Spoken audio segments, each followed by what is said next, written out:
60 years ago, Mazda Raceway Laguna Seca was built by a small group of racing enthusiasts dedicated to keeping a rich local racing tradition alive. Today, it's known as one of the greatest racetracks in the world. Those 60 years of glory days are celebrated this week by more than 500 vintage race cars from around the globe. It's the Rolex Monterey Motorsports Reunion from Mazda Raceway Laguna Seca. Welcome to one of the most iconic racetracks in the world, Mazda Raceway Laguna Seca in Monterey, California. Since 1974, the vintage crowd has come here to race their beloved machines. Once again, we are the fortunate ones that get to cover this great event.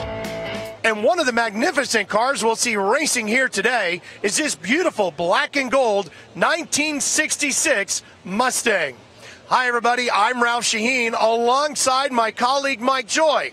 And you can guess which one of us, based on what we're wearing, is the lucky guy who gets to race this thing here today. Mike, you get to work on the TV side and behind the windshield today. That sounds like a pretty good day.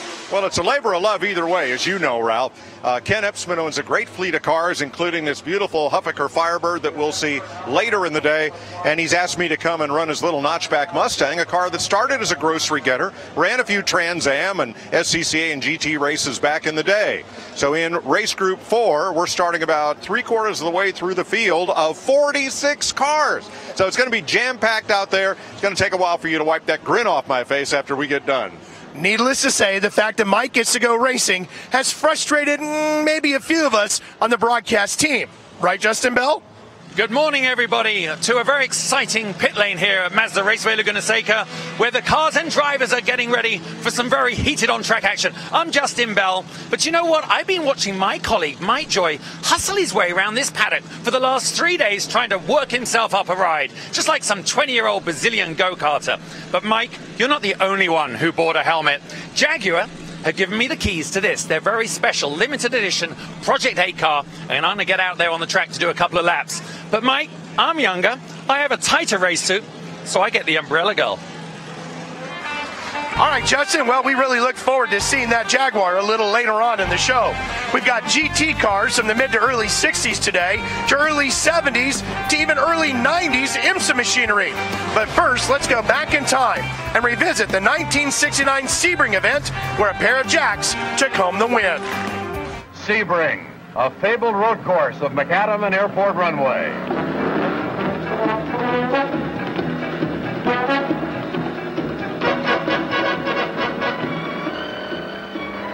Sebring, punishing as any racing circuit in the world.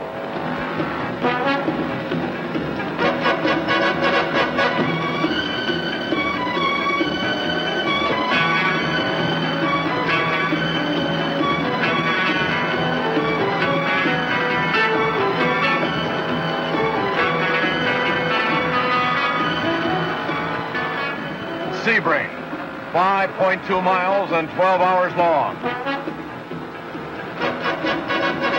From the driver's viewpoint, it can be sheer terror.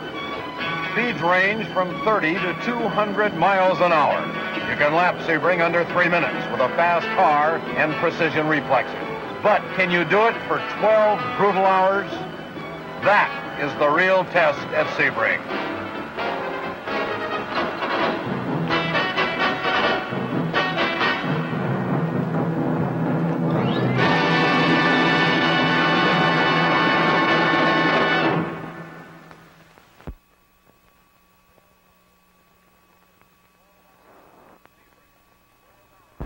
Sebring, 12 hours is the name of the game. A dimension of time bursting with the sights and sounds of international road racing. It's been happening for 18 years, and this year it will be no different. What is always different is the sleek racing machines and those who propel them at incredible speeds over this time-worn circuit. Among the entrants, new and old names, some well-remembered.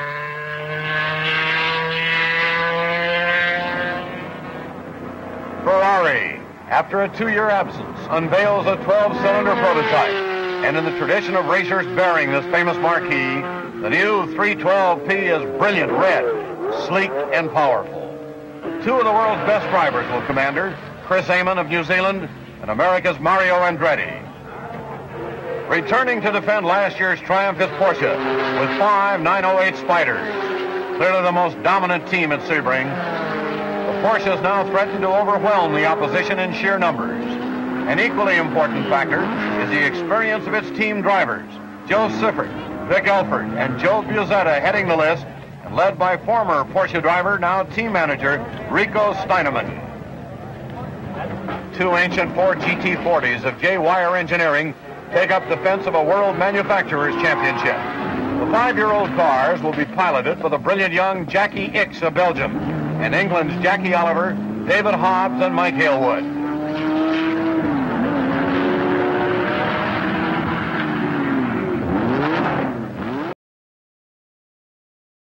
Hopeful of regaining lost prestige. Andrea Diatomich and Lucien Bianchi bring experience and talent to the team from Milan.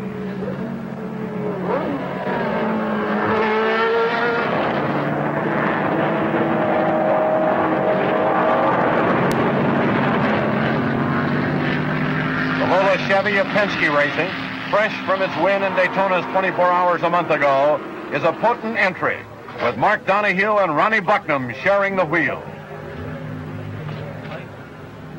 Lolas are also entered by film star Jim Garner and Swiss veteran Joe Bonnier. Stars are in abundance at Sebring. TV's Dick Smothers will drive a Porsche 906. Days preceding the 12 hours are spent setting up the cars, surveying of the circuit, cutting fractions off lap time. It was no surprise when the Eamon Andretti Ferrari took top qualifying honors with an astonishing 2 minutes and 40 seconds, lowering the previous record by 9 seconds. Fractionally slower, the Donohue Bucknam Lola, the number 29 Porsche of Mitter and Schutz, third fastest. 4 of the 5 factory-entered Porsches made the top 10. With the German cars in such a commanding position, race strategy became the big concern of other top contenders. But Porsche's position was of some delight to its team manager, reporter Chris Economaki and Rico Steinemann. How will you run the battle? Well, we'll see to go as slow as possible in order to win. No rabbit, no one car to lead in the beginning and burn out the opposition? We'll see if, with the speed we can do, we are able to stay with the leaders. If we can, all right. If we can't, well, then we'll go slower. Pole sitter Chris Eamon doesn't think the Ferrari speed is an advantage against Porsche's numbers. This does make a problem because obviously we can't have any strategy. We've just got to stay inside of them and keep going pretty hard all the way through, whereas they can afford to run 2 or 3 of their cars very fast, and at the risk of breaking down, they've still got a backup. David Hobbs, you're the team driver on a GT40, 6 seasons old. Almost every other car in the competition today is new for the race. What are your chances? Well, quite honestly, our chances diminish with every new appearance, but we're 11th and 12th fastest today, which is about our lowest record so far, and I think we're just going to go for a finish and hope that all the others blow themselves up. Roger Penske sums up the general consensus on race strategy. Well, Chris, we are going to run this race to finish it. I told Mark that I don't care whether he's last on the first lap. I do not want the car damaged at the beginning. I want to run smooth, and we'll start racing in the last 2 hours. The hour for racing is here. Time, 10:59 a.m. Seconds before the 11 o'clock signal. The grid is cleared, and the drivers instructed to take their positions for the Classic Le Mans start.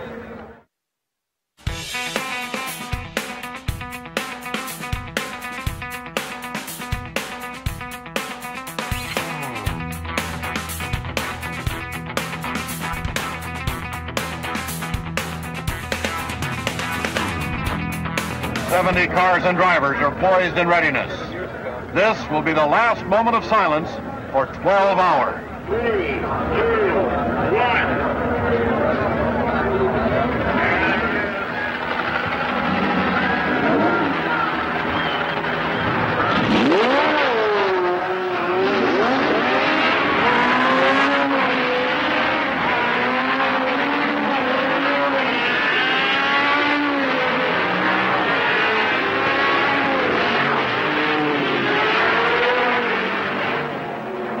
Sifford is first away in Porsche number 31 and leads 3 other team cars in what appears to be a Porsche parade. Next in line is the number 34 Alpha of Cassoni and Galli, just ahead of Donahue's Lola.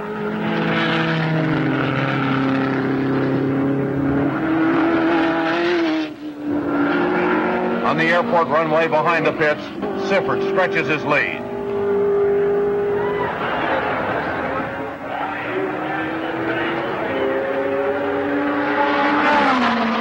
Lap 1 is history. Time, 11:02:52. Team manager Roger Penske gives Donahue his deficit as he hurries past in pursuit of the Porsches. The blistering pace and boiling heat was more than the Alphas could take. The Virgin cars lacked preparation time and suffered from overheating. Scratched the Alphas. The Porsche of Vic Elford was nearly scratched when Elford wiped out a course marker, necessitating some plastic surgery to the front end. Porsche 31 still leads. Heyman, after a slow start, has moved the Ferrari into second. Another early casualty. Jim Garner's number 10 Lola. Problem? Overheating. Time, 12:20. Routine pit stop for the lead car. Sifford gives way to Brian Redman as the Porsche refreshes itself. Donahue had worked his Lola into second. With the Porsche in the pits, inherits the lead. His margin, 20 seconds over Redman.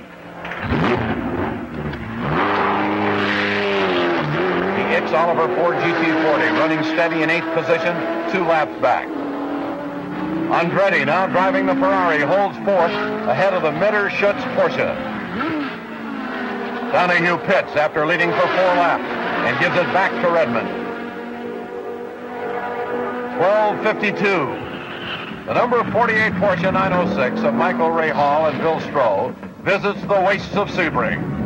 These are the S's. A treacherous, snaking portion of the 5.2-mile course that is brutal on both nerves and suspension systems.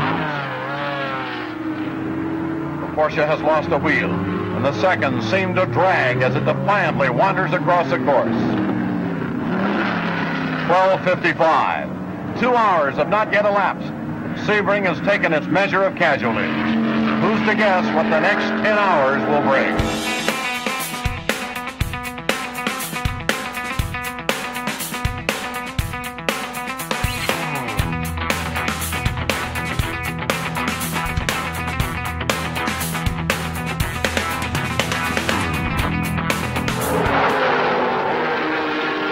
Straight at Sebring. Donahue's Lola challenges the number 31 Porsche and at full bore snatches the lead. Sebring 12-hour endurance race is 3 hours old. Les Kiter here at Mike's side, where we've been witnessing one of the most exciting races in the 19-year history of the Speed Classic. Redman in the Porsche takes advantage of a traffic snarl that jams the Donahue-Bucknam Lola at the Green Park chicane. Redman sneaks inside the Lola and is back in front.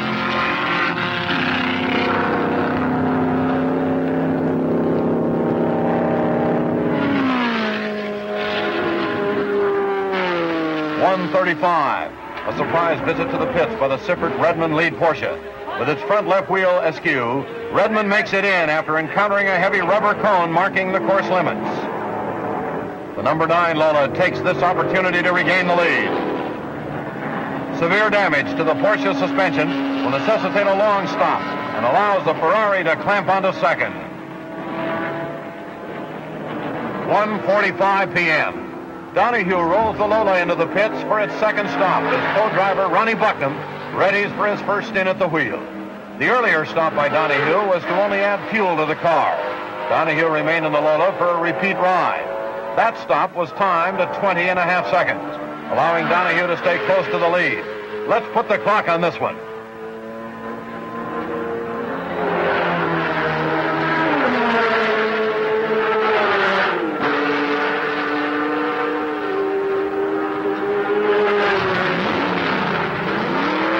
Time 35 seconds. Another phenomenal pit stop. Never too far off the pace, the number 25 Ferrari of Eamon and Andretti captured the lead during the Lola stop. Lap times have been extremely fast for an endurance race. The car is circling well under 3 minutes. Average speed after 85 laps, 110.6 miles an hour, a Sebring record. Chris Economaki is in the pits with an interested observer, Sebring promoter Alec Ullman. Alex, the race is about 4 hours old. Alfa Romeo is out. Ferrari is in the lead. Chevrolet is second. The Porsche is third. Whom do you think is going to come home the winner today? Well, quite frankly, I have always a David Goliath complex in my mind. And in a way, I would like to see Ferrari vindicate themselves. They've had their own sway here for years. But I think this year it's highly possible that they will win. But the odds are, of course, against them being the only car. And Porsche is very powerful. Welcome to the impresario here. The X Oliver GT40 Ford has been running steadily for the first 4 hours and is now 7th. Jim Garner surviving Lola with Ed Leslie and Lothar Motzenbacher driving is 8th. Dickie Smothers shows big league style, keeping the number 45 under 2-liter Porsche in 10th. The Mitterschutz Porsche has moved into 2nd, ahead of the Bucknam Lola. More action in the S's. A Chevy Camaro dusts things up a bit, recovers but seems to be dragging the exhaust system. 3:10, past the 4-hour mark. Chris Amon steams into the pits. No routine stop this. There's damage to the front end of the Ferrari.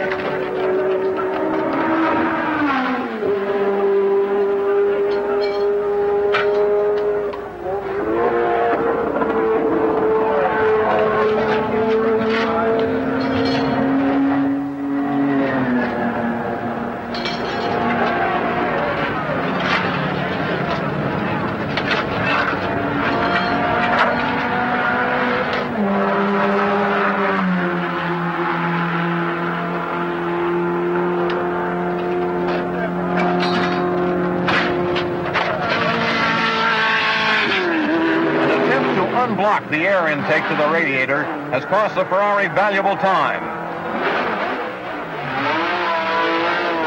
Gerhard Mitter moves the Porsche out front.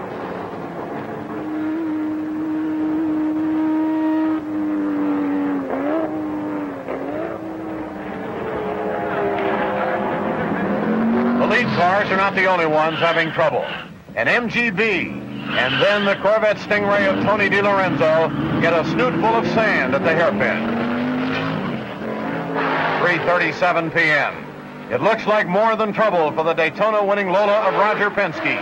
Bucknam dropped a few places in his driving turn, and the car seemed to be handling strangely. Donahue took it out for one lap and returned to the pits. By the look of things, suspension failure will shut down the Lola. Let's get the story from Chris Economaki and Roger Penske. Well, Roger, you win one, and here at Sebring you lose one. The problems, were they at all, could they have been anticipated by you? No, Chris, I think that everything we've worked on the car seemed to be intact. I think it's one of these areas that there's a fatigue life to everything. And the particular area of the chassis that ripped out had run 24 hours at Daytona. The testing down here at Sebring, which was about 4.5 hours 1 week ago, an hour and a half of practice, and then another 4.5 hours in the race. Really, it's just an area that needs a little more strength, nothing major, but there's a fatigue life involved, and the radius supports pulled out, therefore allowing us, really keeping us out of the race. We'd like to have fixed it, but it would have been unsafe for the drivers. Meantime, the X Oliver GT40 has moved into 5th, mostly by virtue of withdrawals. Shortly after the Lola was packed away, the Kurt Ahrens Hans Hermann Porsche number 28 was retired with a broken left rear suspension.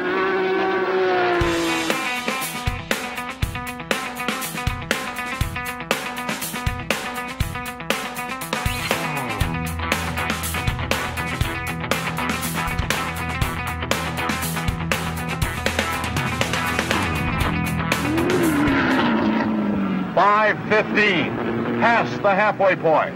Less than 2 hours after the first Porsche was withdrawn, the Siffert Redmond prototype retires. Porsche team manager Rico Steinemann. I see the second of your 5 cars has just been retired from the race. What is the problem? It's rear right-hand suspension. On the first car, it was a rear left-hand suspension, and now that the engines are fine, we seem to have a new problem. What about the remaining 3 cars and half the race to go? Well, we'll find out. Are you doing anything? Are you slowing them down, or what action are you taking? I cannot afford to slow them down, because then the Ferrari can slow down as well. The Ferrari, in fact, is stopped. After exchanging the lead with the number 29 Porsche, Eamon brings the Ferrari in with a serious overheating problem. Well, Mario, it seems that a little bit of trouble has developed. Can you tell us about it? A car in front of Chris scattered some of those rubber cones around, and he run over a couple, and they broke the fiberglass and kind of closed the opening for the radiator, and it started to heat up. Get that repaired. Hope it's nothing serious. The lead has changed 11 times. The waning daylight hours bathed Sebring in a ghostly burst of color, accompanied by the unremitting song of the cars.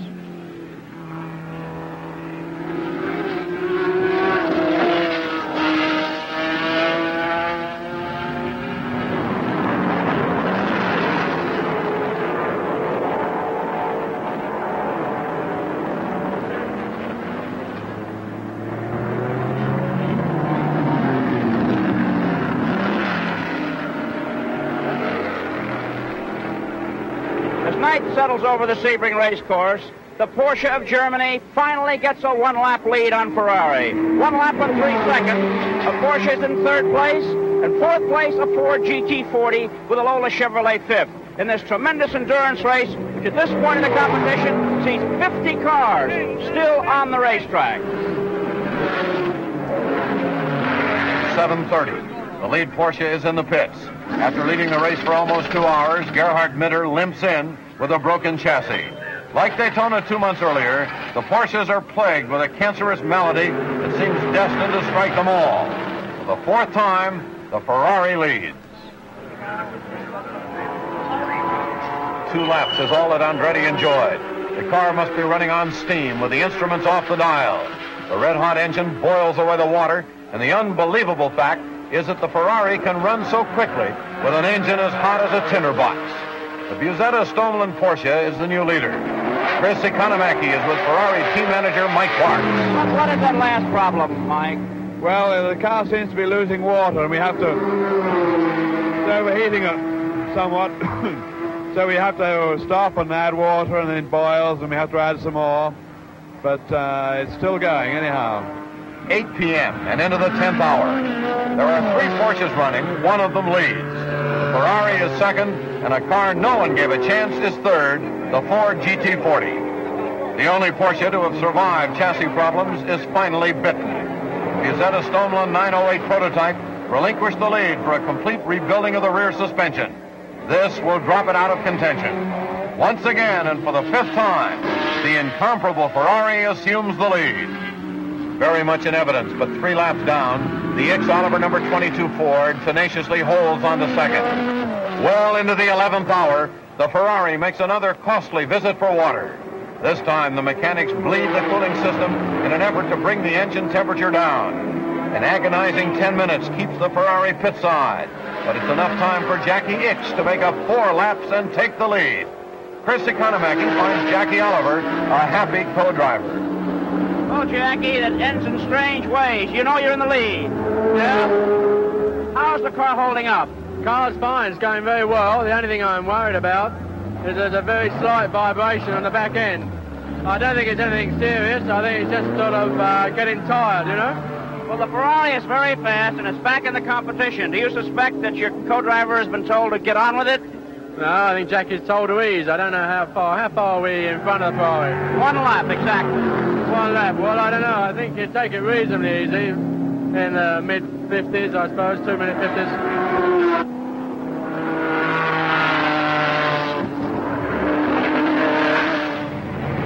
It seems no one is immune from the ravenous Sebring track. Ed Leslie limps in from third place. Let's get the word from owner Jim Gardner. The drama comes late, doesn't it? Yeah. What's the problem, Jim? Well, I think Ed can probably tell you better. It's a left front hub. I think it's a matter of getting it off and replacing it immediately, isn't it? It's going down the back straight. When I put the brake pedal on, it didn't come back. And then it seemed all right. When I put it on down by the scoring stand, why, something broke. And it was just like you had a screwdriver stuck in a wire wheel. It made all the noise in the world, and it broke loose. And I came on in, but they can't get the hub off. How costly has it been so far, looking at the scoreboard, Jim? Well, we've already dropped one and possibly two. Looks like we may drop 2 positions. Time has nearly run out. The X Oliver GT40 of J Wire Engineering has defied the clock and the brutal beating they call Sebring. 11 p.m. It's all over.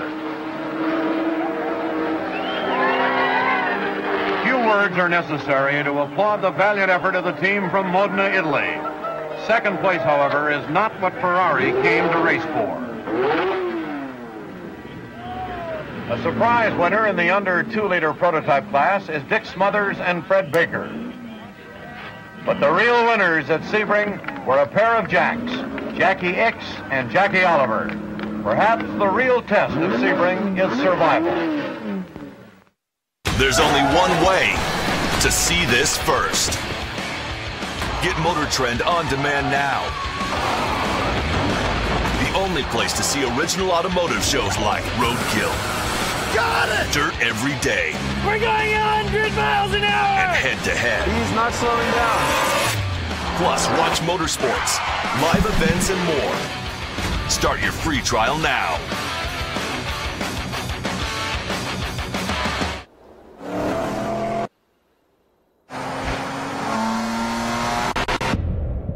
You're going somewhere. We're not sure where, but we know how.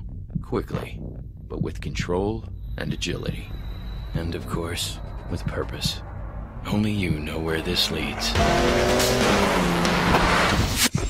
But we all know where it started.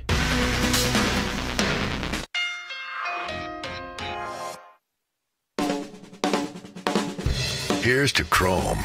This kind of chrome, that kind of chrome. Chrome here, chrome there, chrome by the inch, chrome by the yard.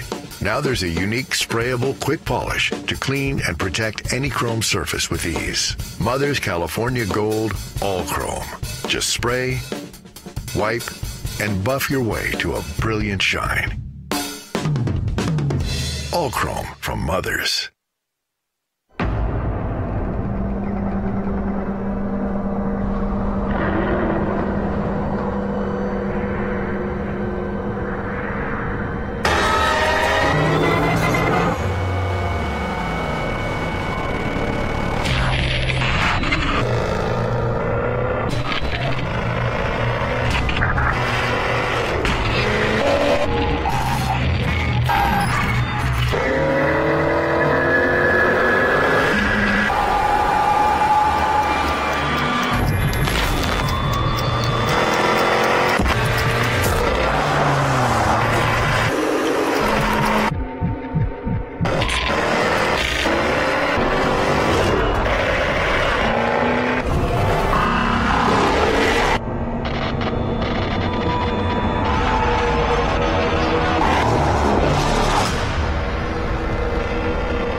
Welcome back to Automobiles coverage of the Rolex Monterey Reunion, presented by Michelin. Hi again, once again, everybody. Ralph Sheen alongside Mike Joy. And we've got Justin Bell joining us as well here this afternoon as we're ready now to begin the race coverage from here at the Rolex Monterey Motorsports Reunion. Well, it's been a great and busy weekend, and of course we'll have 7 feature races this afternoon. They all ran qualifying races this morning, some without incident, some with. Absolutely. and a wide variety of cars this afternoon too, Mike, beginning with 1955 to 62 GT cars. Then we work through some Formula Junior divisions, which is going to be a lot of fun, and then we finish it off with by far the fastest and, I don't know, coolest, but certainly the trickiest cars of the day. Yeah, IMSA GTO, Grand Touring over a couple of leaders, GTU, and we'll get to those a bit later on. But we start out with cars that formed the backbone of sports car racing in the latter part of its first era post-World War II here in the United States. GT cars from 1955 to 62, sports and GT cars, a lot of different classes from back then, all combined in one here. And just as you see everything rolling by, you get a good idea of the wide range of cars that you're going to see here, from Ferraris to Porsches, Corvettes, and so on. There's a Volvo P1800 out there and a Triumph TR3 toward the back of this grid, and a Bullet Bird, one of to race on the sands of Daytona in speed trials. That's Ross Meyer's car, and it'll be part of this very eclectic mix-up of small coupes and open sports cars. And it is truly a wow, what is that car when you come walking through the pit area in the paddock and you spot it for the first time. It's one of the, there it is right there. Yep. Blue and white car. MGAs and the like. A lot of Porsches, a lot of bathtub Porsches. There's the Bullet Bird right there. Gary Goringer behind the wheel of that one beautiful 99. Chris Liebenberg driving the 98, the Ross Myers car. Look at that MGA, beautifully prepared, that number 41, the former Scott Brown car. Gorgeous, a Huffaker machine. Ferrari Tour de France, Ferrari 250 short wheelbase at the front of the grid. So a lot of difference in horsepower, in pocketbook, and in speed potential as they come down the corkscrew on their pace lap. Turners and Alfa Romeos. Mini Coopers, yes. Yeah. Elvas and Alpines and Bug-Eye Sprites. Lotus 7s and Porsches. Oh my. Well, if you joined us yesterday for our coverage, one of the highlights, I think, of this event, Mike, is the cacophony of sound that you hear, because you have so many different engine types. So as the cars come out of that final corner and get up to speed, we like to lay out, take it all in. Race to flat four Porsches, to the little four-cylinder Mini, to the V8 Thunderbirds. Here they come. Getting underway now with race number 1, 1955 to 1962 GT cars.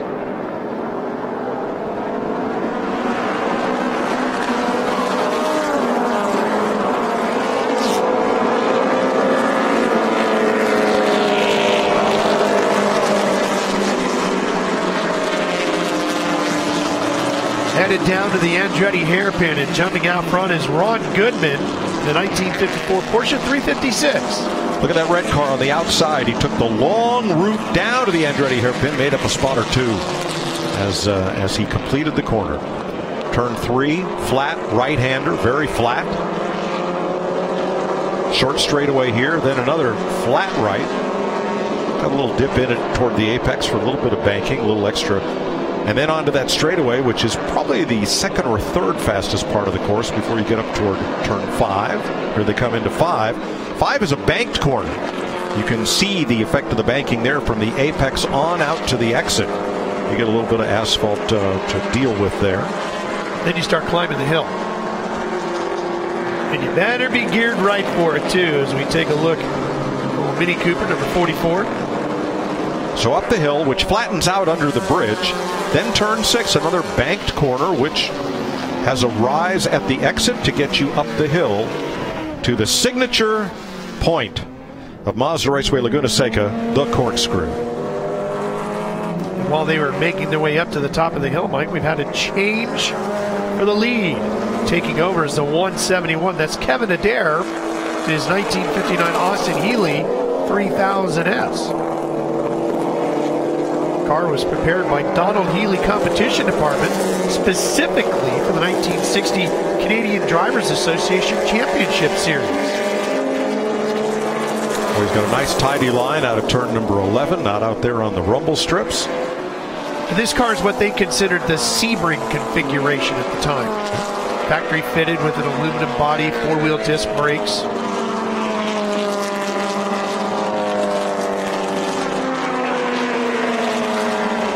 Car won all 5 of the 1960 Canadian Drivers Association Championship Series races. Took the title home as well. Good fight back here. This is in 7th position, Mike. That's the 38, that white car. Cade Maruth, a 1960 Alfa Romeo SZ. But I like what Paul Freestone is trying to do in his red Healy number 25, is run that outside down into Andretti and take advantage. But this is a much smaller, lighter car than that Healy. Not sure if it has any more power, likely not, but sure gets through the tight corners well. Well, Cade Maruth in that 38 trying to get victory here today at Laguna Seca. This car already having won a pretty prestigious race in 1961 and won the Ascari Trophy at Monza. Just ahead, 23, Ron Goodman, that Porsche 356. We call them bathtubs. You know, it's a turn of endearment after all these years. Just turn one over and that's kind of what it looks like. Cade's already reeled both of those cars in, including the 154. That 154 is a white Porsche 356B 1963. And Hugo's car. Look at them. Here goes up the inside, going down into 10. Got a great run down the hill. That's a good passing spot. If you can catch someone. Rainy, turn 9 is, for me, the most difficult corner on this course. And if you don't carry speed through Rainy, you're a sitting duck on the approach to turn number 10, and it's really easy for somebody to drop to the inside and pass. Justin, how's everything down on pit lane? Well, as you can imagine, there's quite a good up the hill. The next compression as you go through on your way up to the corkscrew. Momentum's always a factor in every form of racing, but in small cars, these little displacement, it's absolutely critical. So as they're racing up the front straight, I'll hand it back, but you've got to keep your foot to the gas here. Well, you got to have the gearing right, too, especially for the climb up the hill here. And Cade Maruth is really slicing his way through the crowd here in the 1960 Alfa Romeo number 38. He's passed a good handful of cars since we've started this race. Yeah, the red Healy on the move as well. And I'm sorry, we misidentified one of the Porsches, the Ron Goodman car. One of them is gray and green, the 23, while the T car, the 23T, is Matthew and Parsons. That's the silver car. The car that Maruth just passed is that green and silver Porsche 356 in 1961 car. That's Ned Bacon. That car right there. This is Rainy, turn 9. You take a wide entry, you come down hunting the apex, and you're on throttle hoping not to run out a racetrack off on the right side. 10, again a banked corner. Got a good bowl to it. As you go through, get on the power, slide it out to the outside. Diabolical turn 11. Most important corner on the racetrack because it leads onto the longest straightaway. That's what I read in Alan Johnson's book about how to. It's still true today. Great group right here battling. Some of those cars we've seen since this one began, including Goodman in that number 23. Yep, Ed Lamantia's MGA in the middle of that battle. There's your lightweight Healy up at the front. And even the lightweight cars, notice how stock appearing this car is. Put a windshield on it and a license plate, and you'd see it in the parking lot of the local Kroger, I'd imagine. Untape the headlights.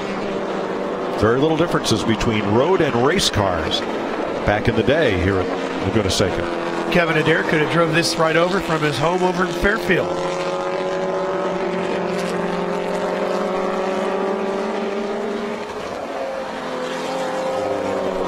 So why the big leather strap across the hood?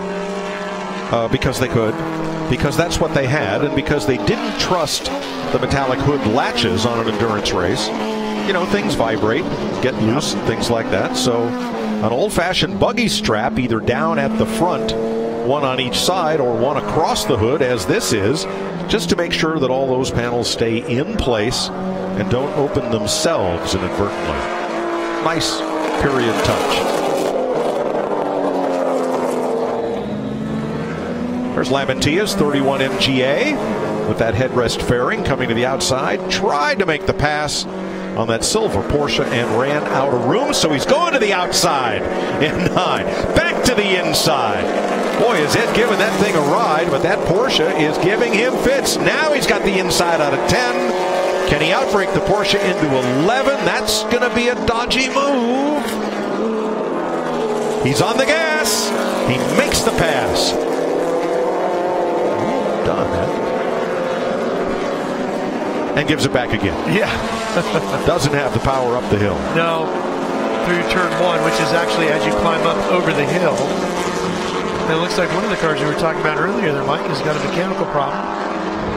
One of those Porsches that was battling pretty hard. Back a bit. But boy, Ed is really, really giving pace. I think that is Ron Goodman's number 23, but there's Lamantia. He and Scott Brown had a brace of these, a pair. And one car got sold off, went on to other things. Look at the big lurid slide. Yeah. What a handful of wheel. How do you drive that thing? Slideways. Yeah. Well, you know, MGAs have an independent front suspension of sorts, something that dates back to the horse and buggy days with lever shocks, and yet a live axle rear. Oh, he's getting inside here at 5. Giving each other plenty of room. The little Porsche up on the rumble strips, and that can make a difference as they head to 6. Now, can that little Porsche get inside at 6? Now, that is Matthew Parsons. That's the 23T, we're told. And Lamantia makes the pass and pulls away, and I think that's a Turner behind him. It is. Daniel Schwartz in 718 from Bakersfield made the pass as well. These cars are easy to drive on the boulevard. It is rainy. I mean, you are stretched out in that car. This is work. Got to be about the most enjoyable work available, but it is work nonetheless. Daniel Schwartz is in that little 718, 1958 Turner. Well, away from the 98, and those two battle birds, that is Chris Liebenberg. Chris runs Three Dog Garage for Ross Myers in central Pennsylvania, not all that far from Grandview Speedway, in fact. A great collection of Ford race cars and roadsters, and one of them is this car that Marvin Panch raced for the Ford factory. And if you were with us on the broadcast yesterday, we talked about it, told you we'd see it racing, and there it is. That is one of 2 authentic battle birds. There is a recreation also in this group driven by Gary Goringer, but those T-Birds, Ford sold that as a sports car in 1957. Now the MGA just in front end, Lamantia, that would have been in MG showrooms at the same time. But look at the difference in the bulk of these 2 cars. And when do you see the difference in the power? As that's a 292 or a 312. And that Pete DiPaolo was the head of Ford competition in 1957. And they ran that car on the beach in Daytona time trials. And it later did circuit racing and competed against Carroll Shelby. He just whopped on it and off he went. Right by him. Beautiful car. Look at the headlight covers. They are almost completely clear, but they are bubbled in an attempt to enhance the aerodynamics. And here's our race leader, Adair, continuing to head the pack here in front of Goodman. Adair, Goodman, Friedrichs in an Aston Martin. Then Ranson Webster in a Porsche Abarth. Or do we have to say Abarth now that Fiat is calling them Abarth? Yeah. We always, when I was a kid, it was always Abarth. You had an Abarth exhaust for your MGB. Yeah. Yeah. Caribbean. Potato. Yep. 221 giving a wave. That's George Batcab in a Porsche Speedster. Yeah, that's Ranson Webster in the 49. Ranson has one of the most phenomenal collections of Porsche and Porsche memorabilia in the world. He often brings his race cars here to Monterey and competes in several different classes. They are always immaculately prepared, and they are driven hard. He really enjoys his cars. The car was driven in 1962 at Sebring.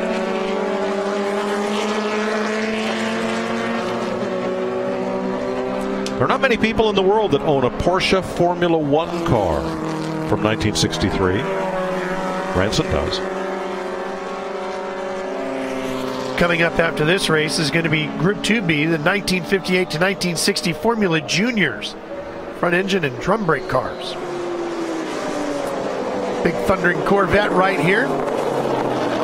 Number 157 making its way down out of turn 10. Jim Gallucci. And our leader right there along with it. Adair pulling up on that Corvette. Single headlight, 57. That was one of Tony DiLorenzo's first race cars. He ran Lime Rock and Bridgehampton in that black Corvette. And later vintage raced by Pat Ryan. Boy, Adair's really got some speed up the front straightaway. Down into Andretti's goes by a couple of cars. There's that Volvo P1800 that we talked about, the red car. Rick Hayden out of Harbor City. And Mike, you've done a lot of vintage racing, and one of the challenges that we're seeing Adair working through right here as we're on the final lap of this first race of the day is you really have to be aware of everybody out on the racetrack. I mean, granted, that's a common bit of knowledge in racing, but in a vintage race, everybody's running different paces. True. And Ralph, you watch your mirrors just as much as you watch the racetrack in front of you. And in this type of racing, contact is not permitted. The idea is that the cars are the stars. You race them to the best of yours and the car's ability, but everybody drives home on the trailer undented at the end of the day. Sadly, today already we've had one horrendous incident on the first lap of a race where a priceless Shelby Cobra ended up in the tire wall right in front of our location. Because most of these cars are prepared to a very, very high standard and driven well. Maybe not by the stars that ran them back in the day, but by gentlemen drivers who appreciate a finely tuned piece of machinery and the opportunity to wring it out, as Adair is doing right here. Kevin Adair on his final lap. Last trip down the hill.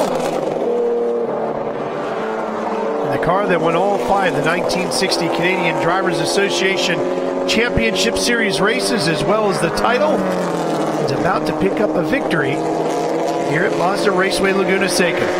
Had a little challenge and never put a wheel wrong, so it's Austin Healey atop the podium today.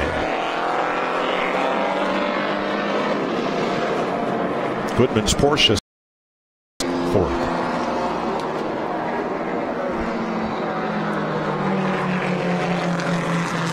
And a good time was had by all.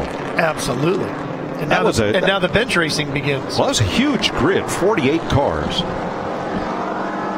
Still some fight going on deeper in the field, including here where you find the number 98 car. This is a here. This is back in around 28th position, actually. That car is so fast it did not make it onto the grid unless it's a T car. It is Sean DeLuna from San Mateo. This car raced in the Detroit area. A gentleman named Donald Watson raced it in Detroit and in Ontario.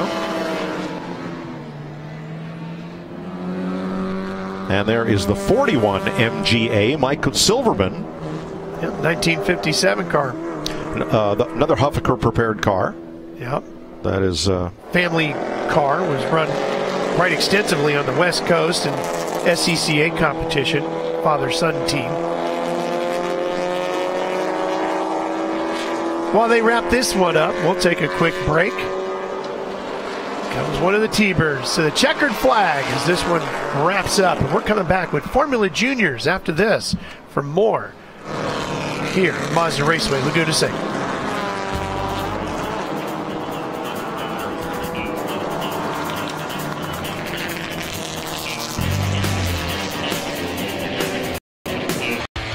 Get Motor Trend on demand now. The only place to see original automotive shows like Roadkill. Got it! Dirt every day.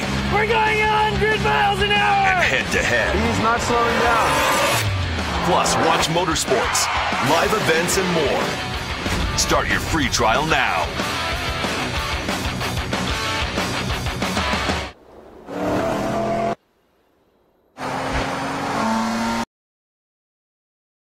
you're going somewhere. We're not sure where, but we know how. Quickly, but with control and agility. And of course, with purpose. Only you know where this leads. But we all know where it started.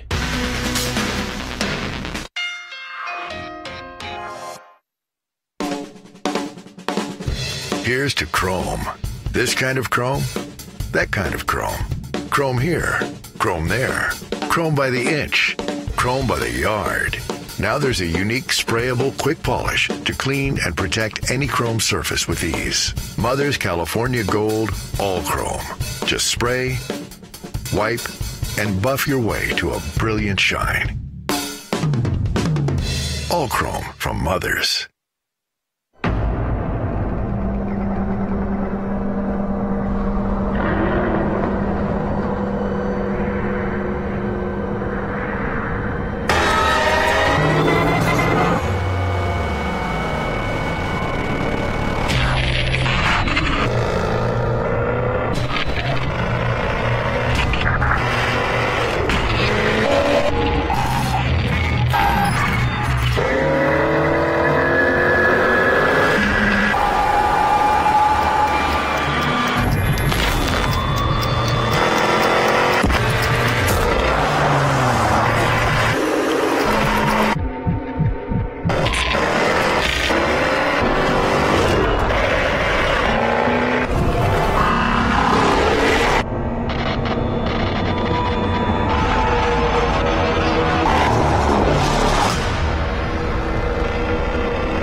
Automobiles coverage of the Rolex Monterey Motorsports Reunion is brought to you by Jaguar, the art of performance. Michelin, a better way forward. And by Mother's Polish, formulated for fanatics.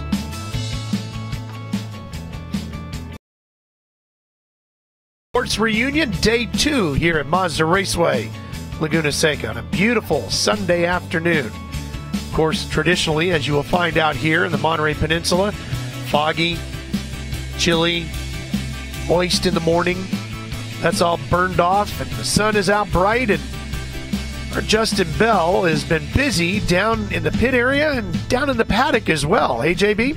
Yeah, you know, it's getting harder these days, but I am finding cars older than me. Just look at this. This is a great story behind this Gemini. This is actually the first car they built. It was effectively their work mule, and you can take a look in here. Just look at that. They never bothered to paint it because they kept on cutting it out as they replaced parts and evolved the car. And when Michael got hold of the car not long ago, it was painted, but he took it back to its original. The car's called Anne. It doesn't even have a chassis plate or a VIN number. It's just called Anne. It was that early on. But also have a quick look behind us here. I love this. Obviously, Lola, such a big part of World Motorsport. This is for single-seater chassis. So it's great to see it. Every one of these cars, I'm sure, has their own respective story. But, guys, we don't have enough time for that. So I just picked a couple of my favorites that I'm going to follow while they're out there during this race.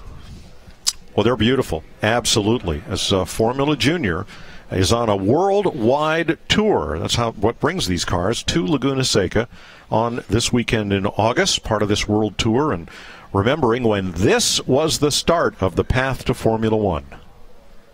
Yeah, this would have been the ladder series, if you will, to back in the day as to how you became one of the biggest name drivers in the world, right? Yeah, and then you'll see why.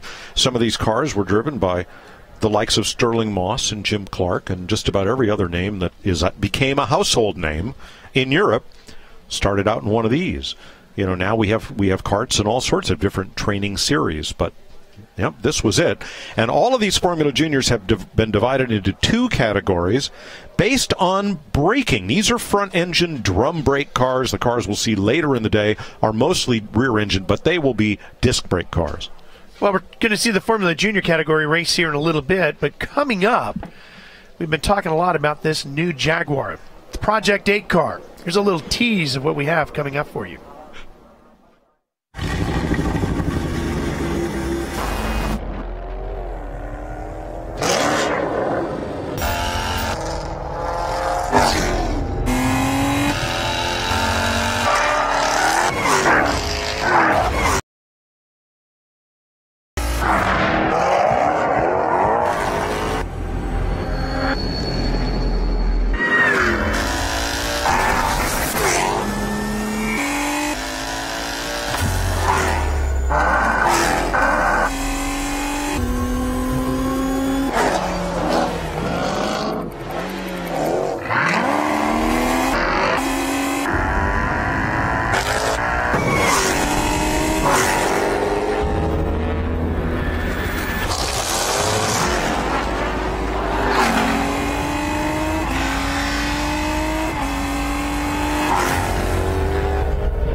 He's an absolutely ferocious cat. No, it's beautiful.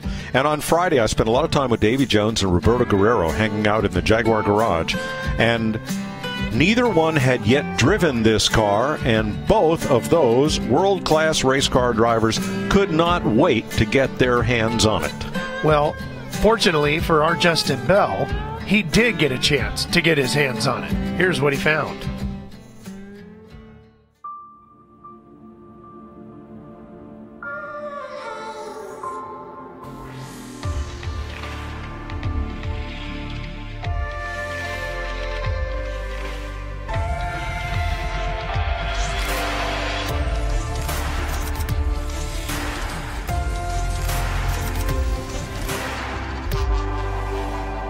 Here at Laguna Seca, you can imagine every one of these spectacular race cars represents the peak of performance and technology in period. So it's particularly fitting that Jaguar Land Rover have a display of their mouth-watering road vehicles for the fans to enjoy.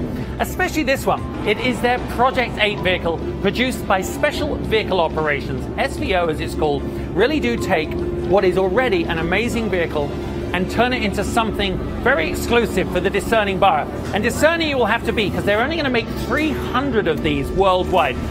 Now here's the thing, no one outside of the factory has ever driven this vehicle until today. So they're going to hand me the keys, let me take it for a hot lap of Laguna Seca. So I just need to find my race suit.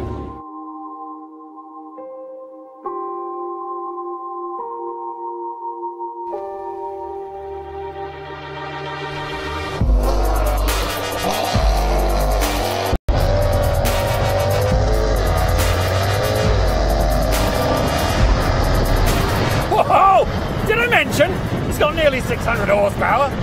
Wow! And well over 550 foot-pounds of torque. What a fabulous power plant!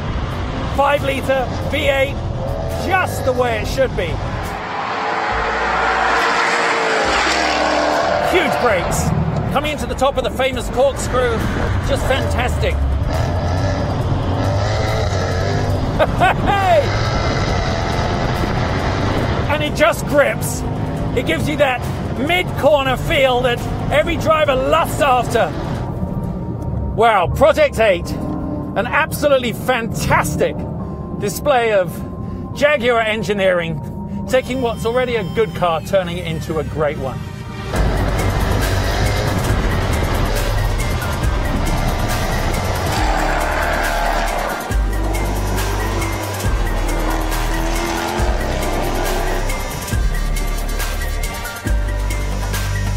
Okay, that was absolutely fantastic. The car all around performed. The tyres, those Michelin Pilot Sport Cup 2 tyres, allowed me to have the confidence to push. More importantly than that, I got the chance to drive around my favourite racetrack on one of the best weekends of the automotive calendar year. But it's time now to let everybody in their magnificent machines get on with the racing. So it's back to the microphone.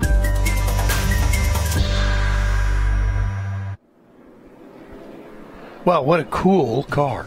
And I'm so glad Justin got his adrenaline fix for the weekend. Yeah, you got yours coming up here soon. You're going to have to step out after this race here. Mike's got to go drive his Mustang. And we're going to have that race coming up for you shortly. And while you're away, Chuck Dressing's going to come on in and play with us over here. All right. Look at some of the brand names involved. Elva from England, Stangolini from Italy, Cooper, Huffaker from the United States, Kieft, Lotus, Alpha Dana, Gemini, Alexis, Bandini, BMC, Oscar. There were so many small race car manufacturers in the U.S. and abroad, all looking for a foothold in this, the entry-level open-wheel market in the late 1950s and early 60s. Because to drive one of these cars was thought of as the proper way to prepare for a career in the upper formulas, including Formula One.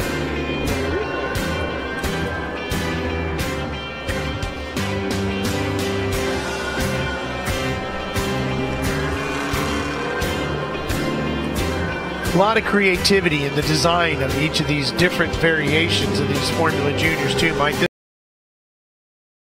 time to walk through the aisle where they're all pitted. Boy, every vehicle is very unique in its own design. Very much so. Now, a lot of the builders intended to series produce these cars with quantity limited only by demand. Well, you see front-engine cars with big, tall fairings reminiscent of the early 50s Formula One cars, and then the Lotus 18s, which are spindly and low-slung and rear-engine type cars. Great look at the corkscrew here. That 40-foot drop from the top to the bottom that sends you off to Rainy Curve. 40 feet. It feels like 400, Ralph, when you're in the race car. It does.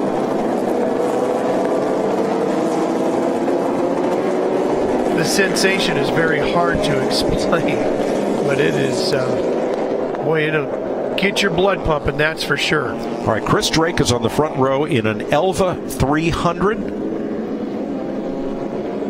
That's number 55. Along with Ray Malek's number 32. That is a U2 Mark II, designed by Ray's father, Major Arthur Malek. Well, here they come. Let's crank them up and listen to these guys go.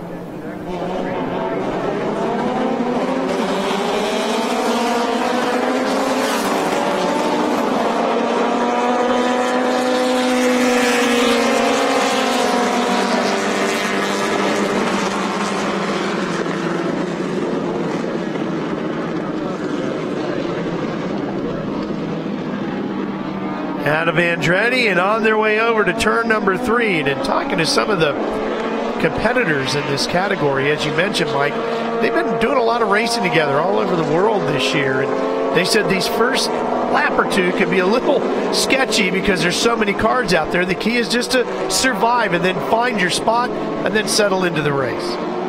Joe Colasacco made a great move up there into second place. He's driving the number 3 Stanguolini out of Greenwich, Connecticut, part of the Lawrence Ariana collection. Up now to second place. And boy, that little number 32, it looks like a matchbox, doesn't it? Now that's the U2, the Malek, in third.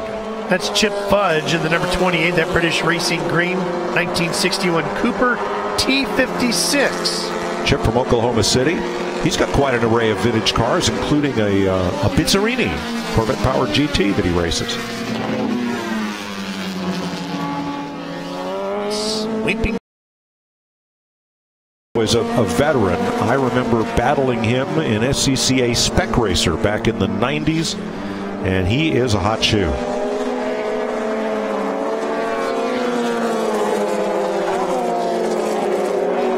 Chip in second. And he's got Ray Malek right there. Yeah, I'm pulling for Malek's U2. Built and raced by John Harwood in the early 60s, a third place at Brands Hatch. Skip Streets raced it, and Ray Malek since then.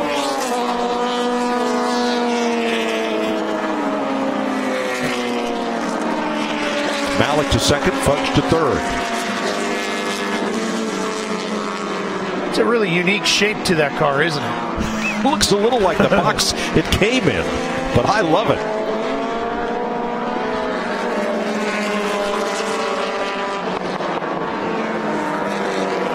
Very small displacement engines in these cars too, Mike, so you really got to keep it up in the power. Yeah, they're momentum cars to be sure. Look how far back the driver sits, right over the rear axle is the headrest, and how far forward the engine sits in that little U2.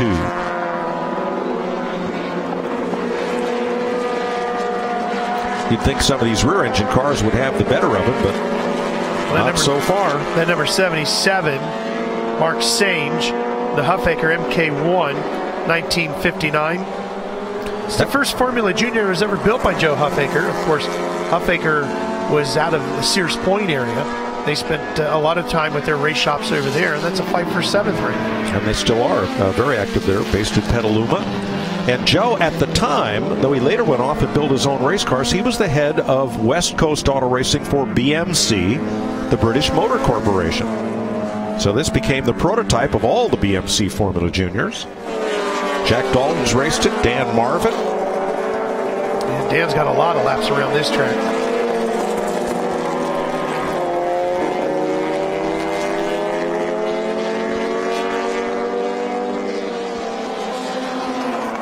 And from here, Mike, you would have moved on to Formula 2?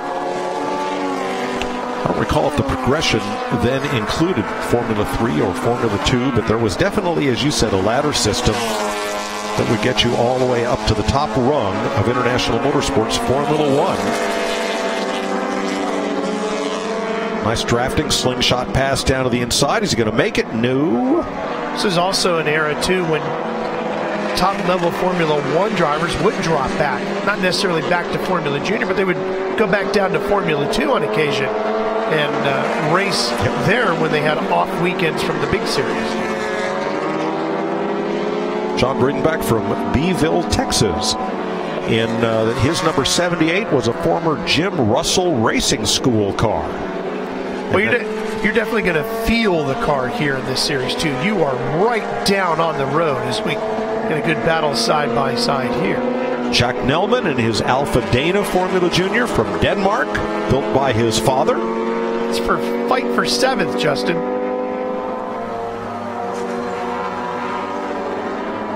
Trying to reach Justin there. Let's see if we're going to be. Justin, you got something for us from pit lane?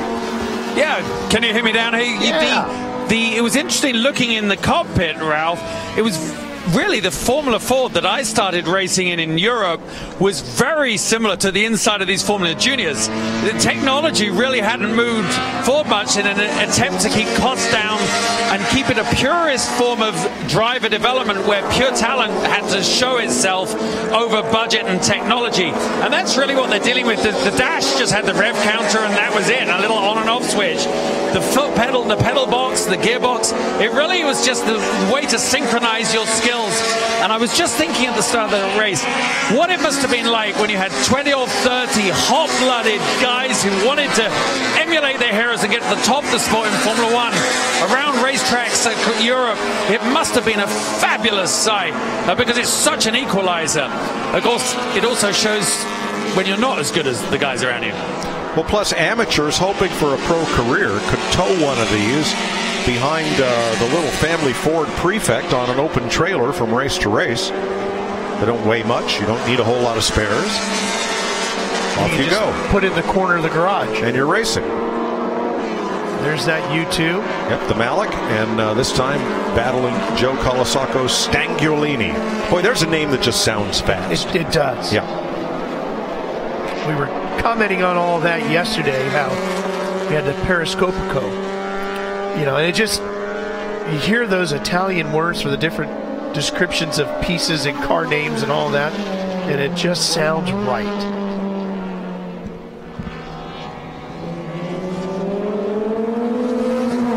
Well, the U2 certainly proves that aerodynamics in this class are not a huge benefit or hindrance. There's a 773 there. That's David Allison in a 1960 Lotus 18. Now, these are probably the most developed cars in this class. They're kind of right on the cusp of being in the disc brake class. That's really about the only difference there. Jack Fitzpatrick going past from California in his Lotus 18. Interesting story behind that 773. The car was found in a storage building in Florida back in 1983. It apparently had been the property of a soldier who had fought in Vietnam and never returned home. Oh, gosh.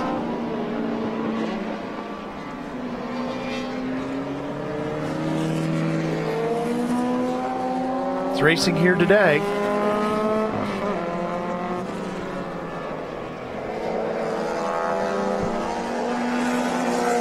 Using up all the tire on those skinny little wheels, huh? I think the Lotus folks call those wobblies. Never had a set, so I can't tell you why.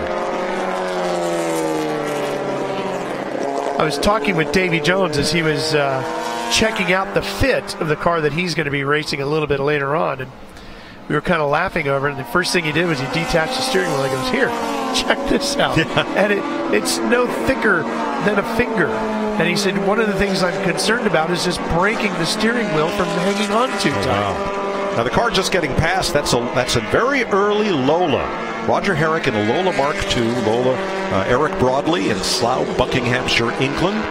Went on to build some great Can-Am type cars and winning Indy cars. Carl Haas, the late Carl Haas, was the longtime importer and servicer of Lola race cars in the United States.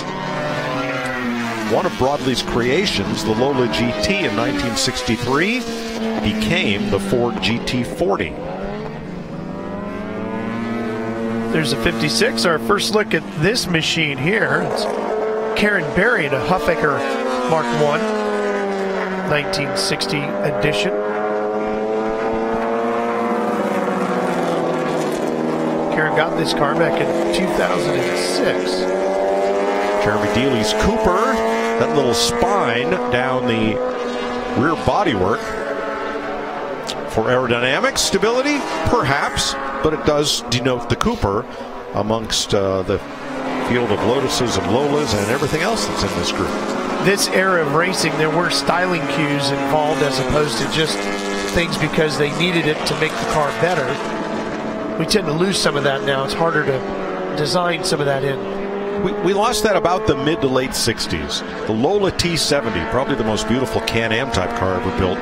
The last car that was styled rather than engineered. The McLarens changed all that in Can-Am, and of course it all changed at Indy and in Formula One as well.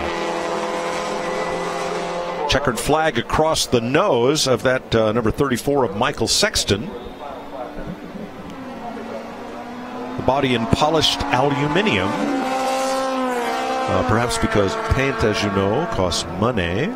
Yeah. No. That's the story of the Gemini that Justin told us earlier, that they restored the car to its original racing finish of polished aluminum. They were always kind of changing the body around, cutting things, creating clearance here and there that maybe they never had time to paint it, or, you know, paint adds weight. Robert Merrill's in that 159.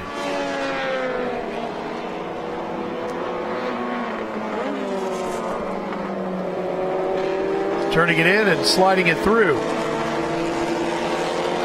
BMC Formula Junior, 1959.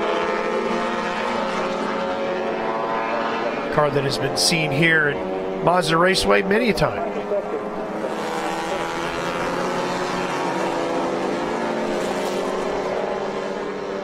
The Formula Junior is a big part of the celebration here this year, as you said, Mike, going on a worldwide tour celebrating their history. Of course, it's the 60th anniversary here at Mazda Raceway. Next year, word leaking out earlier today, we're going to see Formula 5000 cars. Wow. Here, the 2018 edition of the Rolex Monterey Motorsports Reunion. That's going to be a lot of fun. And the 5000 in the name stood for the CCs of the engine. These were small block Ford and Chevy V8 powered open wheel cars. Close kin to their USAC cousins. Yeah, Formula Junior, a stepping stone series, a ladder series. Formula 5000 was considered a top rung. Absolutely. Drivers like David Hobbs made their name in Formula 5000 in a lot of ways.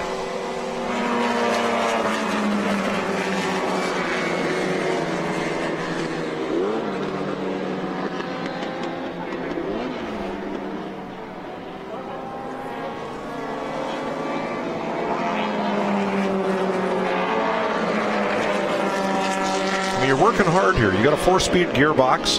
You've got limited horsepower, probably under 100. And look at all the counter steering going on,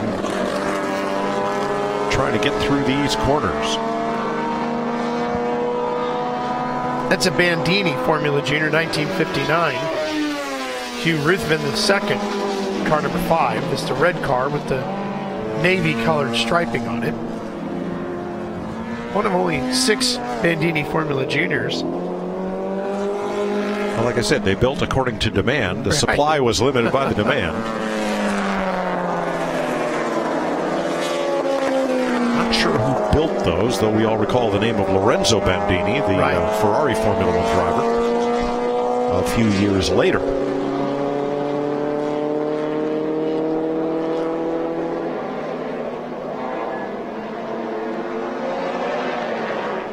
This group of drivers all know each other very well, too, Mike. This is a group that, as we've mentioned a couple of times now, have been going all around the world. They've spent a lot of time racing together this year. Well, not surprisingly, and we see this in many classes, the newest designs work their way to the front. Chris Drake, in this 1961 Elva, is at the head of the field. Elva, better known for production sports cars that launched careers like Mark Donohue and Jay Signori, among other drivers, MG-powered sports cars. But yes, they had good success in the Formula car ranks as well. And this, one of the newest cars in the field, one of 6 built, and the only one known to be actively racing still, is going to get a checkered flag here. About to win here at Monster Raceway. Out of the final corner.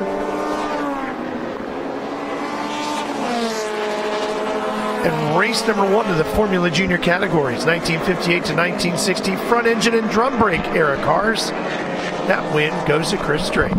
Well, Mike's going to step out. He's going to go get behind the wheel of his race car. We'll be seeing that coming up shortly. Then he'll be joining us back here a little later on. Coming up next is going to be 1961 to 66 GT cars under 2,500 cc's. But first, let's go down to Justin. Yeah, thanks, Ralph. Walking through the pit lane, a lot of these drivers are not familiar faces on World Motorsport, but Patrick Long's here, our old mate. Obviously the factory Porsche for North America driver. Patrick, these guys spend a lot of money on their cars to bring them to an event like this, and then they have to go up against you. Everybody's been a fun competitor in this class 3B. It's 2.5 meter at under 1968 911, and it's all about respect and enjoying the machinery. So we're having a lot of fun. Well, listen, I know you've got to get ready. I know you've got to get ready for your race coming up. But what is it about driving a car with really prehistoric technology compared to the cars you race now at IMSA? What's it like going back in time? It's great. I mean, it really tests the driver. You know, half the track, I think I'm in opposite lock with a small 225 rear tire and a pretty healthy twin plug engine. So, no, it's great. It's all about seeing these cars run and run hard, and the fans love it as much as the drivers do. So we're having fun this weekend. All right, I'll see you with your helmet on in a minute. Patrick is going to be driving a 1968 Porsche 911 TR, which we'll see in competition. It's all part of Group 3B. 1961 to 66 GT cars under 2,500 cc's. We're going to have that all for you as we return back to Monterey and more of automobiles coverage of the Rolex Monterey Motorsports Reunion. There's only one way to see this first. Get MotorTrend on demand now. The only place to see original automotive shows like Roadkill. Got it! Dirt Every Day. We're going 100 miles an hour! And head-to-head. He's not slowing down. Plus, watch motorsports, live events, and more. Start your free trial now.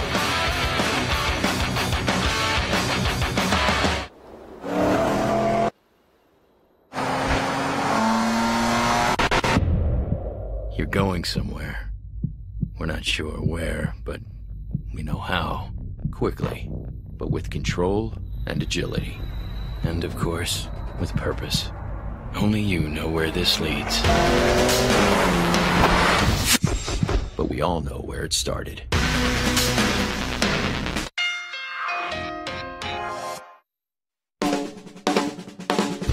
Here's to chrome. This kind of chrome, that kind of chrome. Chrome here, chrome there. Chrome by the inch, chrome by the yard. Now there's a unique sprayable quick polish to clean and protect any chrome surface with ease. Mother's California Gold All Chrome. Just spray, wipe, and buff your way to a brilliant shine. All Chrome from Mother's.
Welcome back to Mazda Raceway Laguna Seca.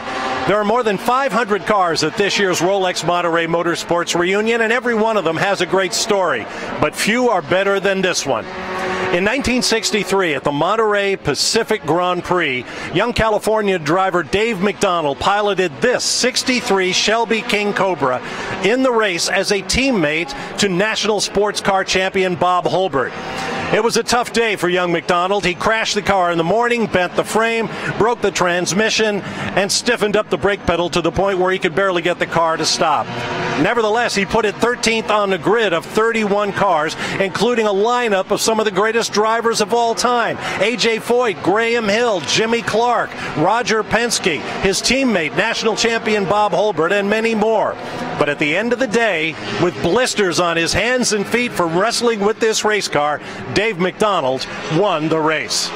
Now let's get back to the action on track. Here this weekend at the Rolex Monterey Motorsports Reunion. Getting ready to see some more incredible cars out on the track here in just a few moments, but there's also a lot of unique people here. And Justin has a very special guest as well. You're going to have a quick shout out to Bill Warner before you go out. Bill, how exciting to go out there in this little TL6. Oh, it's always fun. I've had this car 27 years. That's incredible. You need to put your helmet on. It's a 2-minute countdown. But I was just about to say, I can only drive and I can only talk. He's got to race today, and he was in the booth yesterday, guys. And at his age, I feel that my career might be in jeopardy. He also has a little event he's got to get organized called the Amelia Island Concours d'Elegance coming up in March of 2018, one of the best concours in the world. And, of course, it was all Bill's idea, and he's the man behind it. And one of the gentlemen that helps him get it all going, because he's one of the world's leading historians of all things automotive, especially in the racing world, is a gentleman sitting next to me right now, and somebody I could call a dear friend, Mr. Chuck Dressing. Glad to have you with us, pal. Not as glad as I am to be here to watch this. This is amazing. Absolutely amazing. And Monterey has provided us with another breathtaking afternoon. And that car that Bill is going to be driving is a car that not only Bob Tullius drove and Bill Warner drove, but Paul Newman drove. And we're going to be taking a look at that later. A lot of great Porsches in this category. Yeah, much to Bill's displeasure, although he is a Porsche owner, a long Porsche owner. He's got to deal with some very, very fast cars here and some very lightweight cars as well. Taking a look at some of the cars in the field here. You see that 1967 Alfa Romeo GTA 1600 Corsa number 102. More Porsches in the field. Number 90 right there, Jeffrey O'Neill's 68 Alfa Romeo 1300 GTA.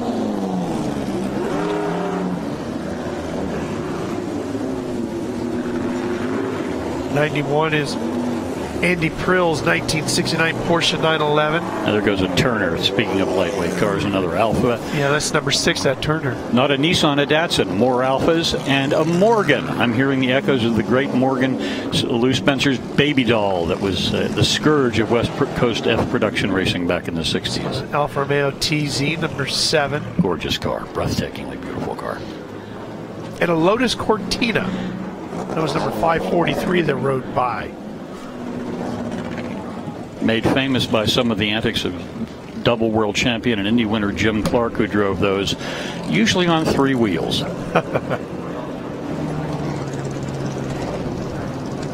That's 66 rolling away, a Datsun Fairlady Roadster. Can you imagine being in the marketing meeting the day they named that car? I mean, here, I've got an idea, guys. Let's call it the Fairlady. Wow, works for me. I don't think I wanted to be there that day. Look at the size of this field, too. They're still coming out of the pre-grid area. 50, I think it's 51 cars.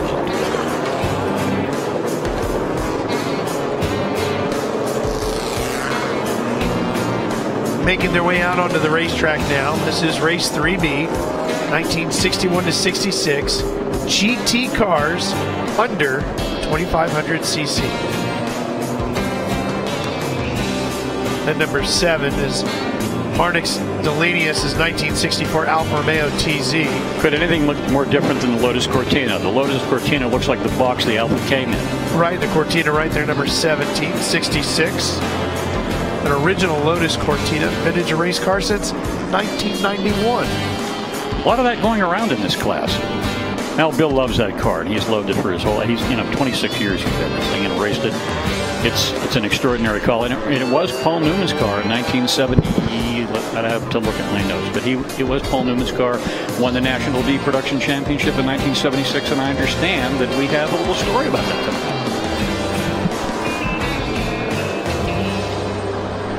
That number 390, I've enjoyed checking that Porsche out over the course of the weekend. It's owned by Olga Newlist Rindlova.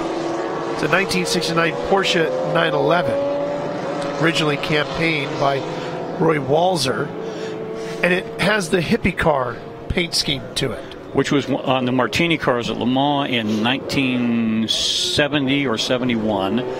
And that's one of the most durable race car liveries in history. I think it's as famous as Gulf Racing Blue and Orange. Yeah.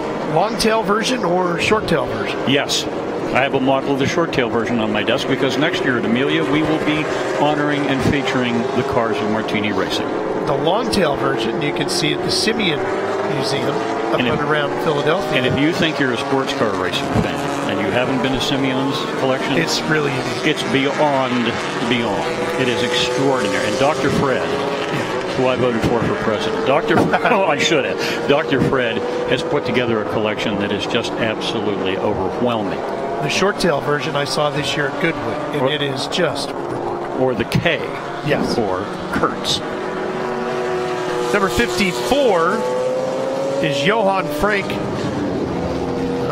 I am going to botch up his last name. I promise you. All right. Deep cleansing breath. Deep cleansing breath. Dierix, I believe. 1967 Porsche 911S. Won its class in 1967 at the Daytona 24-hour. That's the great thing about this. This is just like racing back in the day, and that you have all these cars that have roughly the same performance, but they would have fit in different classes.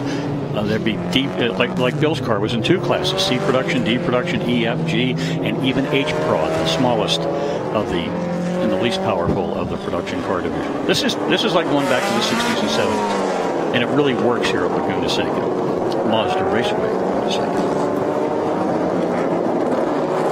Look at the size and variety in this class. It's going to be spectacular. And as we say all weekend long, can't wait to hear what these cars are going to sound like. This is the, hey, my dad had one of those class. Yeah. This might have been Dad's work car or what you went to school in. Right now, they're all race cars. And they're about to get deep into the throttle, and we're going to hear them as they come screaming up the front straightaway. Green flag.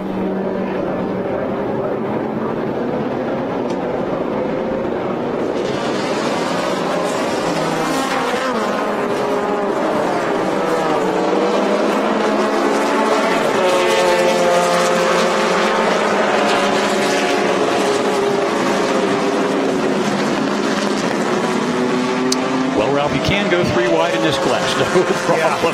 Some of them were thinking about 4 wide there for a little bit. I think you're right. Good battle there for about 4th place, and it looks like it's going to go to the 7-Eleven entry, which is that white machine, a 1962 Turner Mark II 1600. Kevin Shirley out of Sonoma, California. Owns that car. Passed by an Alfa Romeo, and an Alfa that looked almost exactly like that. Won the first Trans Am race ever in 1966 at Sebring. We ought to have a trivia contest if anybody can name the driver of that world famous name. Not now.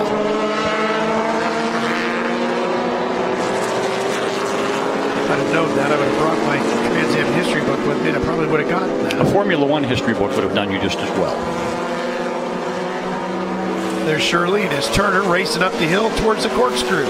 Great little car, nimble, the ballerina of the class with the Lotus 26R. I love the sound of those Porsches as they back out of the throttle. Well, there's no noise like a 6-cylinder Porsche, is there? That's it. When you hear one of those fire up in the paddock, you know exactly what you're hearing. Couple problems here. Got to go again. It looks like an MGB to me. Yeah, Scott Brown's car, 1964 MGB, came out of Redwood City. Huffaker car. Huffaker Cavalli car.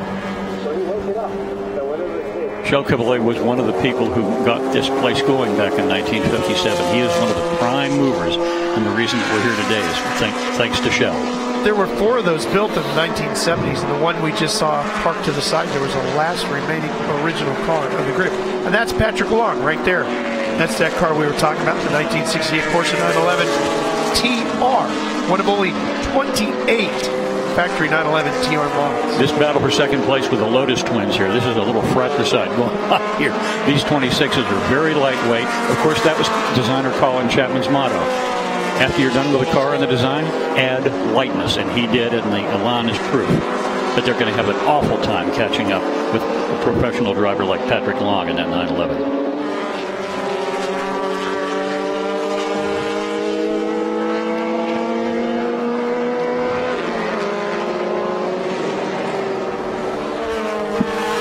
Car 185 has an extensive racing history in Europe.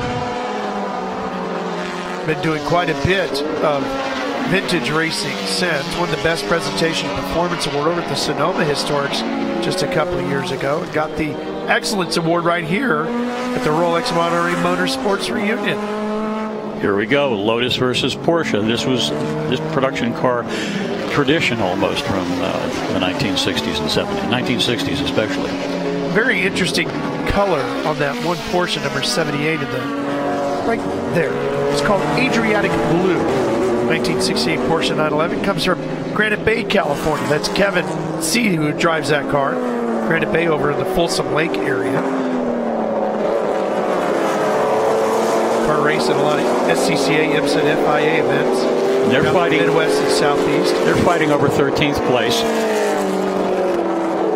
The best thing is there are no lap times here. You never can go into the press room and get a lap time. Just go out and have fun. That's all. There goes Bill Warner, and he's ahead of a Lotus 26R. Unbelievable, because he outweighs that Lotus by half a ton. A little Adriatic Blue 911 there, finished 5th in the GTU class at the 30th anniversary of the 12 Hours of Sebring.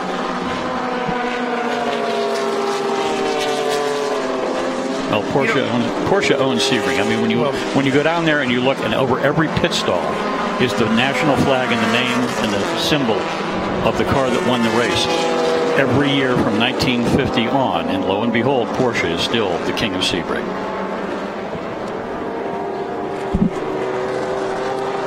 He's being chased by that number 36, Matthew Goetzinger. He's got a 1965 911 as well. Getting a little wide there, number 66. The Fair Lady. Sweetie, yep, the Fair Lady. So far, no fouls for the Fair Lady. No, that's a car that even when it was bought straight from the dealer, they had racing on their mind with it. Prepared it from brand new for competition. And here comes your hippie car. Right behind him, one arrow behind, is that we used to call we did call it the hippie car, but it was a Martini racing car. Yeah. And everybody loved that car because they knew it. Battle for second continues, Lotus versus Lotus. You know, in talking with Patrick Long about racing in this particular division, he said the thing he likes about it the most is it's a real driver's division. He goes, yeah, you know, you can get into the more modern cars and they can, with the big tires and everything, they can be a lot easier to race, he said, but I'll work harder and enjoy this more just because of the narrower tires and lack of grip and all the things you have to do to make one of these really go. You've got to be a race driver. You've got to drive the thing rather than a car manager. And I think that modern endurance racing has become that. You're a car manager first and then a race driver. But Bill Warner's got his mirrors full right now of 3 very quick Porsches and an Alfa Romeo coupe. All of which, if they pass it, will not be invited to participate in next year's Amelia Island. He's not the least bit vindicated. But first they got to catch it. Catching's one thing. Then there's passing. As you know, you've driven enough race cars to know that catching and passing 2 different things. 2 different creatures entirely. But this is a real mob. Would you classify this as a gaggle? Is that an official gaggle? Whoop. Looks like the 81 might have a bit of a problem there mechanically, and that was Ed Matsushisha's car, 911 SR, 1967. This is great. They're fighting just as hard for 10th, 11th, and 12th as Patrick Long is to keep in front of those two Lotuses. Wonderful. And yes, that Lotuses is the correct plural of Lotus. Everybody always asks me, is it Lotus or Loti?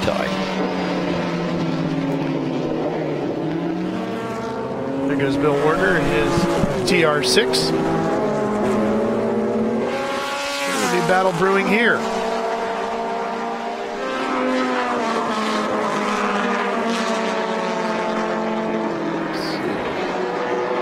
Down into the Andretti. 199 in this group here. This is the battle for 4th place. A Ginetta G4, which is a car designed specifically for racing, although it disguised itself as a production small bore sports car, versus a real, honest-to-goodness, everyday Alpha GTA. Saloon, as our British cousins call them. Dennis Kazmarowski owns this car, 1964 Ginetta G4. Came over from Europe in 1974 and raced here in the States for some 20 years.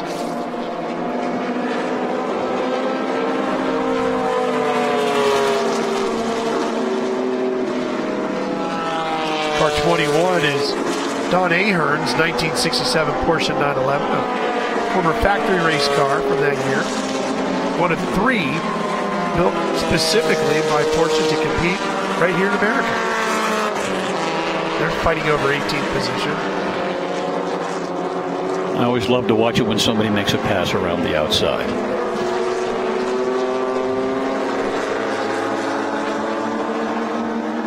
Jeffrey O'Neill working his Alfa Romeo 1300 GTA 1968 car.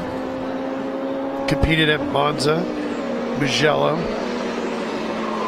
Extensive history overseas. It's one of the first 20 that were built. That's the thing. A lot of these cars have a great financial value to them rather than the emotional and the passion value that you get with racing. And there's just something about an Alfa Romeo. I mean, the original world champion from 1925. You talk about the pure blood. Alfa is that car. Well, they had over 900 entries for this year's Rolex Monterey Motorsports Reunion. About 510 were chosen to compete here over the 2 days. It's a lovely mix of cars. I enjoyed walking. I just slowly walking around the paddock, taking it all in, saying, gee, I wish the racing would start. And now the racing would start, and I'd like to go look at them again. I just can never get it right. Justin, have you found one in this category you would choose? Well, I think I would be like Patrick Long and like to get into a 911, really, because there's an essence to that car that embodies all the best part of driving, especially with that rear engine. But one thing Patrick said, which he said, my hands are so busy, and you touched on it, Ralph, and you're very occupied driving these cars. There's also something else that happens when you drive a car that is not up to date with the latest technology. You have to have a patience to the way you drive. You can't shift gears with this macrosecond timing that you do with these dual clutch transmissions these days. You can't use the brakes in the same way right to the last minute. So you actually have to drive them with a rhythm. I remember I drove Nick Mason's GTO a long time ago when it was only worth 12 million or something at the Coys Festival in Silverstone. That dates it. And I remember that I wondered how those guys used to go so sideways, and I thought that must be a certain skill. And then I realized, no, it was the skill that you needed to drive them. And you just did everything with a little bit more breath. And that's what you see out here. Chuck, you were so right. These guys, they do have to do this with a pace. You have to respect the equipment. And that's the other thing. These things break down a lot easier than the cars I got used to driving. Of course, Nick Mason, the famed drummer of the legendary Pink Floyd, quite a car collector himself. Very knowledgeable guy, and the father-in-law of Marino Franchitti, who also drove that GTO. Justin was talking about a good one, and Marino told me one day that he was really enjoying the Goodwood revival, sliding Nick's GTO around, and suddenly at the pit wall, Nick appeared holding up a big pit sign, and it didn't say slow, it said 18 million pounds. Marino got the hint. Bill Werner right there in that Triumph TR6, a little belch of flame as he Well, it's a big 6, big pushrod 6. That car is at a slight technological disadvantage. It has rear drum brakes, and it's the only car out here probably that does have rear drum brakes. So going into the corners, the Porsches who have the greatest brakes on earth always pick on him. This Alfa's not having such quite good luck yet. Done up in the classic Group 44 racing livery, the white with the green. It was really funny. We talked about that. I said, you know, that was it was a C production national champion one year. Next year with Paul Newman, D production. Group 44 one year, Newman's black and silver livery the other year. Why didn't you put it in Newman's livery? Everybody would go crazy for that car. And the car would be worth more. He said, I'm a purist. And that was the answer, and that was the end of the conversation. Patrick Long doing what he does so well, leading in a Porsche.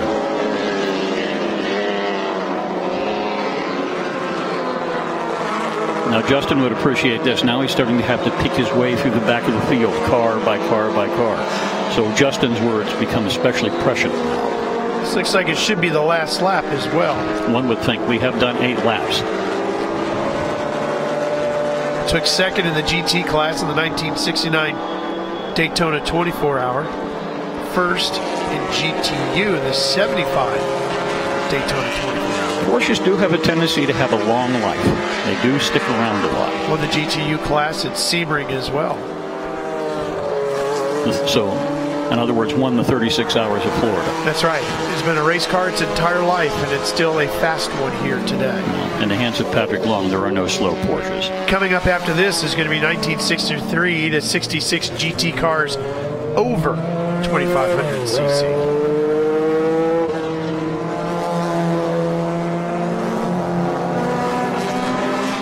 That will be Group 4B.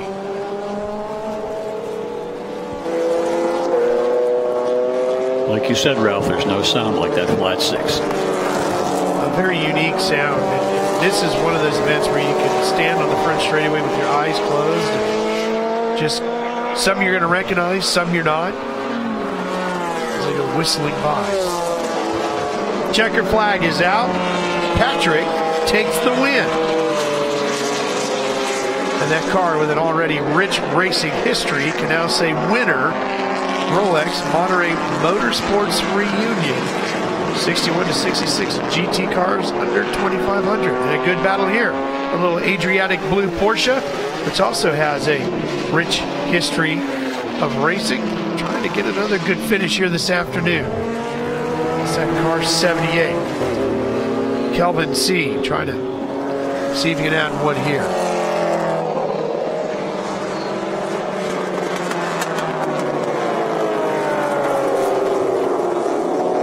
Goatzinger just in front of him in his 911. I think Bill in the Group 44 car is right behind them, trying to catch that Lotus. That's going to be a tough deal in a straightaway.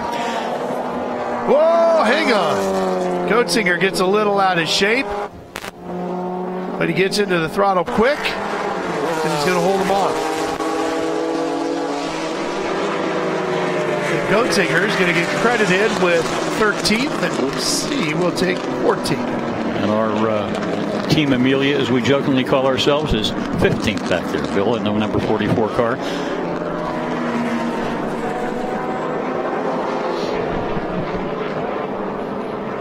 Patrick Long enjoying the victory lap. One of the things that I like about real racers and real gentlemen is they salute the fans, they wave to them, and they salute the marshals and the corner workers every time. And Patrick's doing just that. Well, another day, or another class in the day, completed. Coming up next, 63 to 66 GT cars over 2,500 cc when we return to Automobiles coverage of the Rolex Monterey Motorsports Reunion. It's all coming your way from Mazda Raceway, Laguna Seca. There's only one way to see this first. Get Motor Trend on demand now. The only place to see original automotive shows like Roadkill. Got it! Dirt Every Day. We're going 100 miles an hour! And head-to-head. He's not slowing down. Plus, watch Motorsports, live events, and more. Start your free trial now.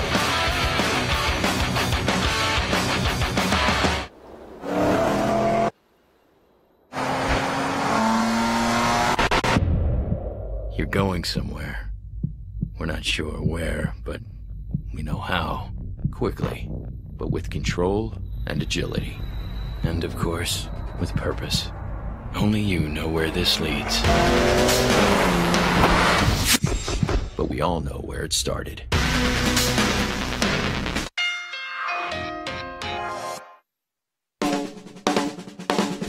Here's to chrome. This kind of chrome, that kind of chrome. Chrome here, chrome there. Chrome by the inch, chrome by the yard. Now there's a unique sprayable quick polish to clean and protect any chrome surface with ease. Mother's California Gold All Chrome. Just spray, wipe, and buff your way to a brilliant shine. All Chrome from Mother's.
Welcome back to the Rolex Monterey Motorsports Reunion here at Mazda Raceway, Laguna Seca, where let's talk IndyCar for a moment.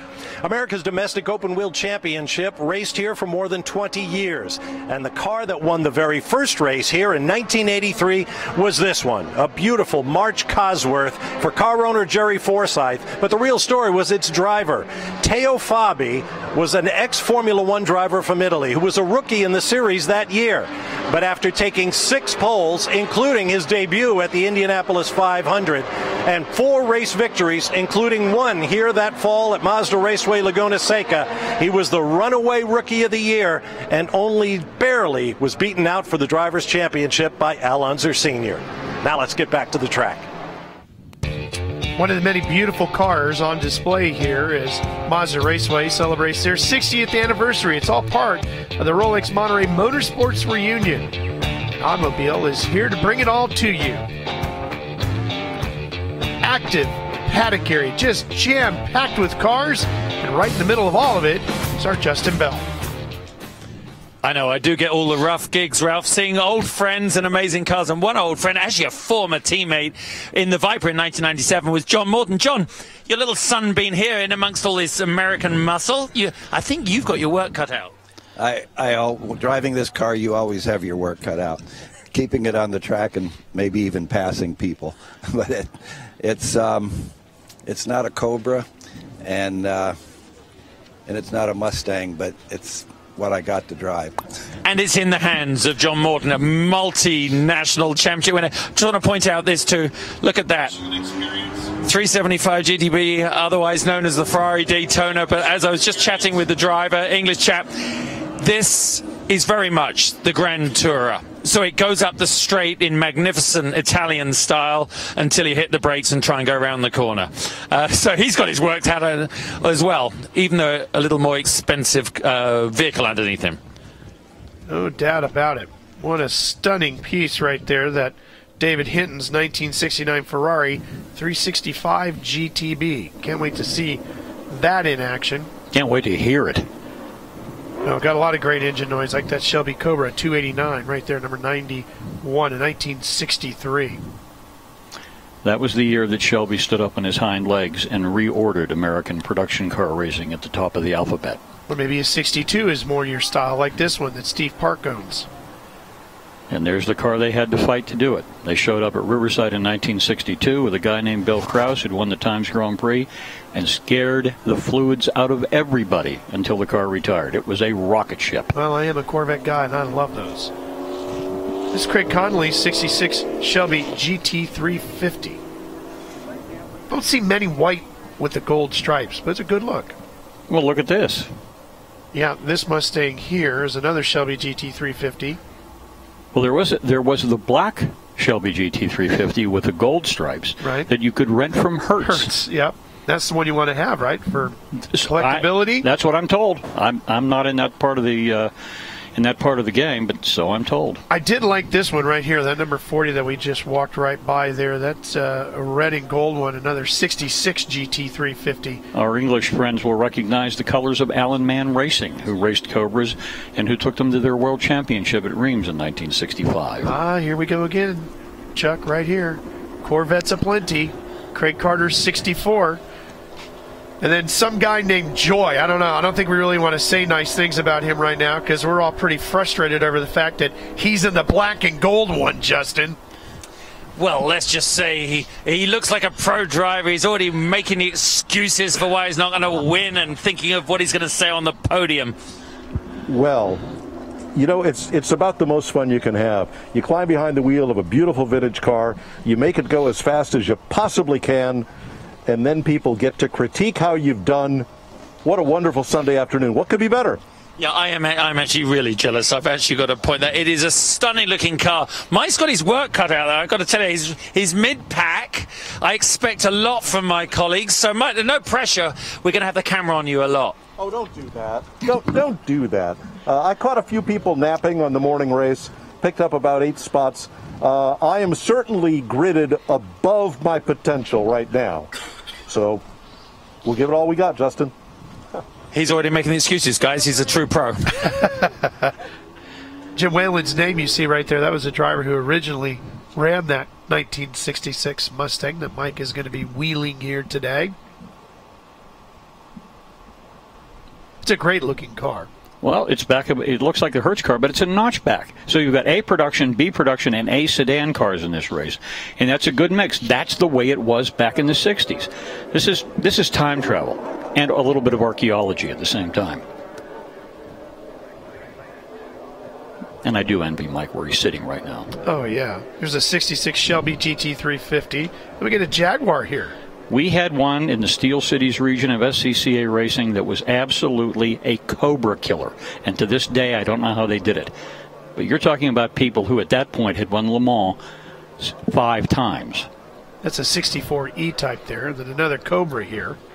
Can I do a plug for the Amelia next year for our E-Type? We're having an E-Type celebration next year. Oh, fantastic. And boy, have we got some people committed already. It is amazing. Well, you know, speaking of next year, there's going to be another great festival right here at Mazda Raceway Laguna Seca. Rennsport is returning in 2018. It's about every 3 years we get to celebrate all things Porsche. Means motorsport, but to fans.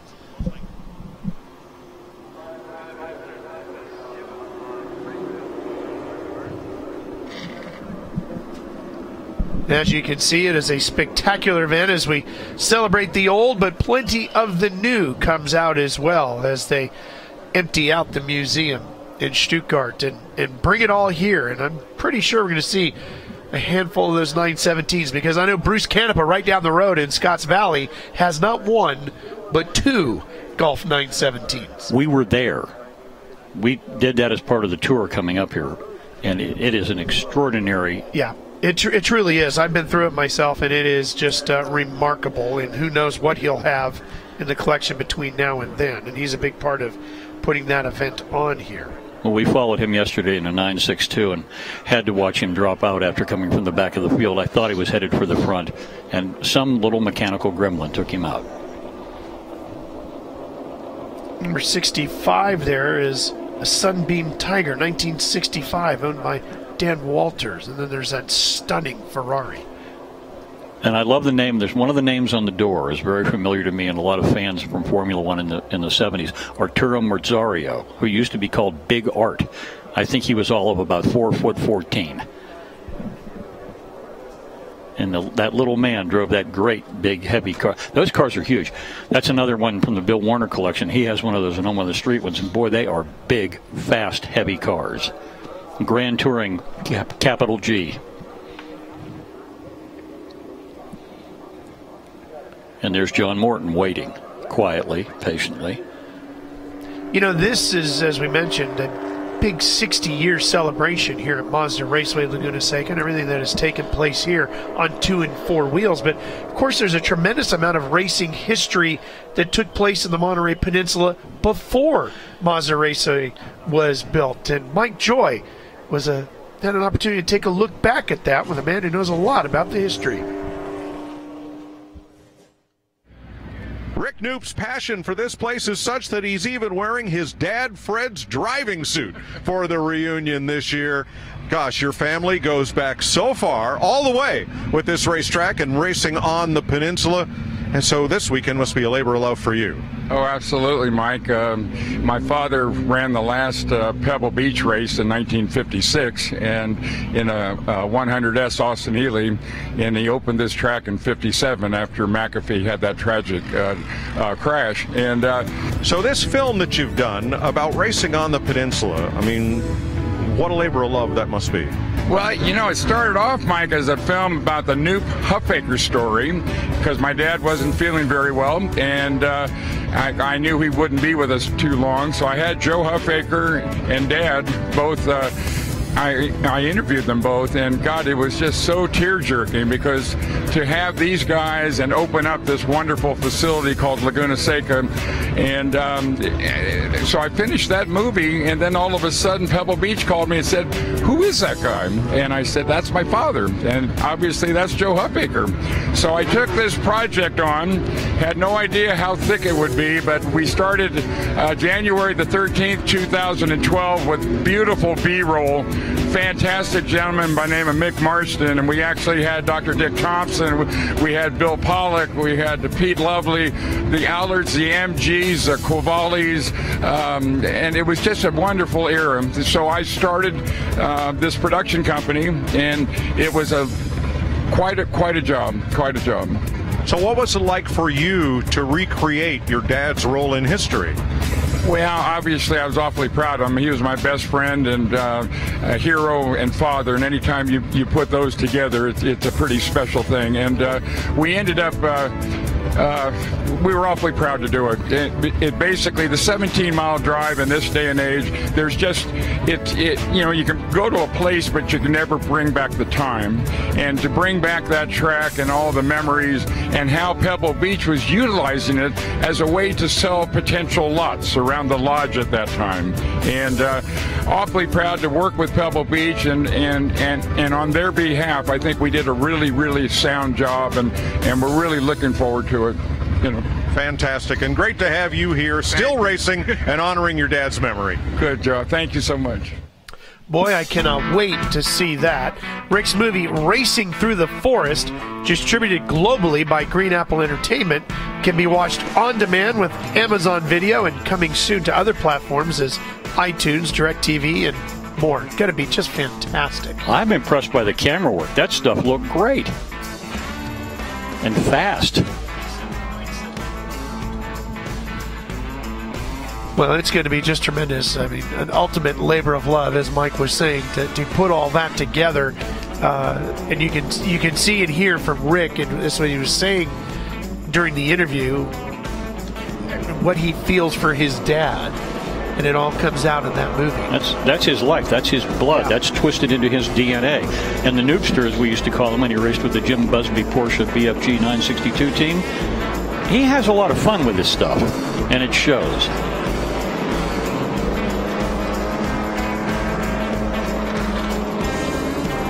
There's Mike right there in the 89. They've already given him a big hill to climb. He's not right next to a Corvette. Well, he was joking around about it earlier when he came up to the booth after the first race this morning. He goes, well, played all my hand in the first race. He goes, a couple of guys didn't see a couple of things I did, took advantage of it, got around 8 or so guys. He goes, problem is, used up all my cards. He's got nothing left to play, he said. Do you believe that for a moment? No. I've known Mike way too long. Do you believe that? I'll tell you what. He did one thing that very few other guys out here have done. He read the rule book. Yeah. And that's how he did that this morning, by being legal and right.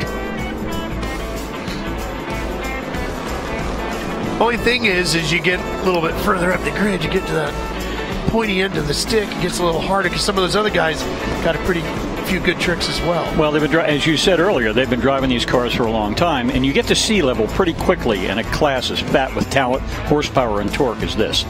Look at all these GT350s with a different stripe and color scheme. It's fantastic. It's nice to be 18 years old again. I like it. I still like the traditional white with the blue. Of course you do. Those are America's racing colors. Blue upon white. And a lot of people don't necessarily know that story, so I'll let you explain it. Well, the FIA assigned everybody. The FIA is the International Fédération Internationale Automobile in Paris. And after the war, when the FIA was founded, everybody got assigned a national color. Now, before the war, the AIACR, or RC, I can never get that straight, assigned everybody colors. Do you know what the first color assigned to America was long before World War I? Very few people. I told Dr. Panos this, and his eyes bugged out. Well, I don't. It was red. Red. And the Italian Automobile Club threw a fit. Was it a different shade of red or just red? Red. Because you used to have the chassis, the body, the chassis, and the wheels were all different colors. It would be like white, black, and red, or gray. And the Italians were not happy, made their displeasure known, and the IACR said, all right, fine, we'll give it to you. And America got blue upon white, and that's what it is. And that's why. There's white upon blue. That also works, but blue and white. And if you look at the emblem of the Road Racing Drivers Club, you will see America's colors and a checkered flag. So if you see somebody wearing a little pin, looks like a steering wheel. Speaking of steering wheels, they're working on it because we're racing.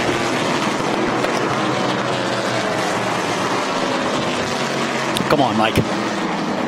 I'm very partisan. I was rooting for Bill, now I'm going to root for Mike. A couple of Corvettes and a Cobra battle, and the red Corvette getting a little loose in the back end. How far back is Mike, or is he making up any ground? He's in the midst of the pack. There he is coming to the inside, coming out of Andretti. He's going to get himself a spot right there. So A sedan passes B production. Wonder how that happened. Now he's going to take off after that Corvette. Go get him, Mike. He's going to come right by our booth as he goes to the inside at turn 4. We're going to be drivers left of him right about there. Now he's got the challenge of holding that thing down for turn 5. And our leaders are climbing the hill. Cobra out in front of 4 Corvettes, or 3 Corvettes, and then another Cobra, looks like. That is the order. Cobra. Corvette, Corvette, Corvette, Cobra. And then another Cobra behind that. So there's your top 6.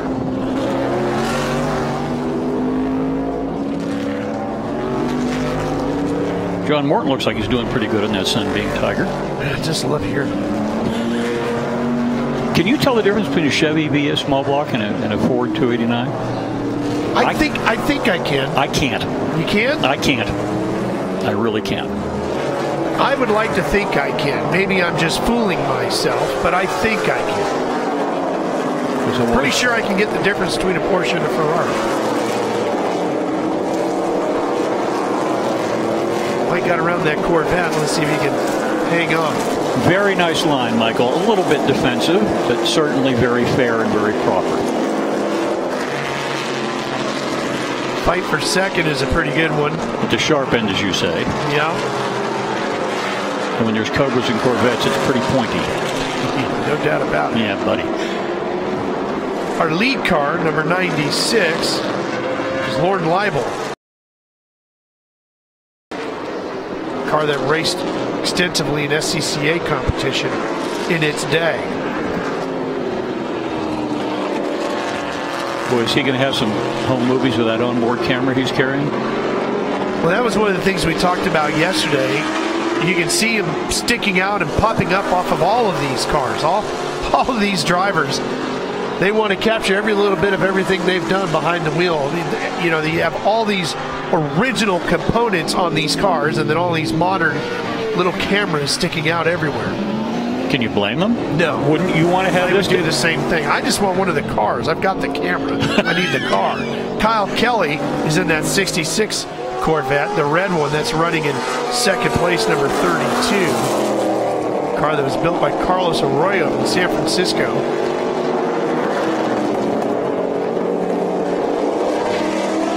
Changed hands quite a few times. Did a lot of racing up in the Northwest. Now it's doing a lot of vintage racing, including here and down in Coronado. There's a big vintage race down there in the San Diego area. Great race on the airport down there, and that's very much out of the 50s. But Kyle's getting comfortable. The car's under him. Yeah, he's got competition to the inside. Look at this, side by side, 2 Corvettes. That's a 65 Corvette, the white one with the blue stripes. Those are gentleman racers, and they're being gentlemanly about it, but they're not giving an inch. This is great road racing. You just want to make sure the tires don't slip when you're trying to be jumping in the lead. You don't slide into the guy next to you. Well, for guys like you or me who've seen big fat Formula One tires, these things look skinny when you go down and look at them. Oh, here we go. Inside at 5, hard on the brakes, working it. Oh boy, just got the rear end past the nose of the other one, and then back up alongside. Here he comes. And he's got the line. Yeah, going into 6. Kyle's got the line. Big advantage on the inside. They're watching both drift very wide at the exit there. And thundering up the hill they go, still chasing the Cobra. That's starting to gap them a little bit. You don't want to lose it on that turn. If you go out of the park on that turn, you end up in Salinas. Boy, look at those things slide in and then down the corkscrew. That has got to be a lot of fun. The next time somebody tries to tell you that vintage and historic racing isn't real racing, I want you to remember this moment. Keeping an eye on the 97 there. That's 1962 Shelby Cobra 289. 10th Cobra ever built. It was raced by the Shelby team. The rack and pinion cars. That battle for second place just doesn't seem to want to go away. That car is actually shown over at Pebble Beach. That is a great honor in and of itself. Yeah, if you're a Cobra guy, that is one to pay attention to right there.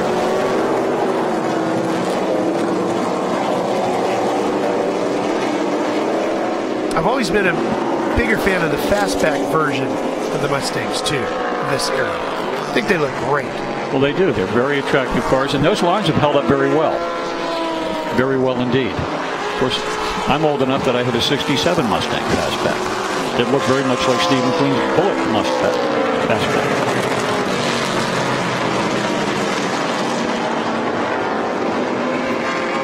There's still a lot of traffic here as Steve Park works through there in his Cobra, and he's got company on the outside, and that number 91, Tim Park's got his 63.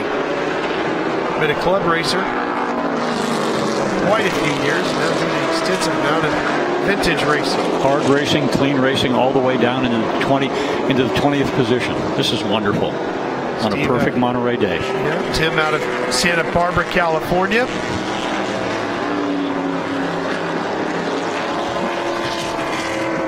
And you see that there's a black and gold Mustang at the back of that picture. Mike Joy now running in 24th. He's just shadowing these guys, and every now and then he'll stick his nose into the picture. Look, he's having a great time with it. Are you kidding me? Fourth. Are you kidding me? He's got that big Ford V8 on him. He's having a great time. And look, he's in front of some fastbacks. B production cars with that A sedan. Good job, Michael.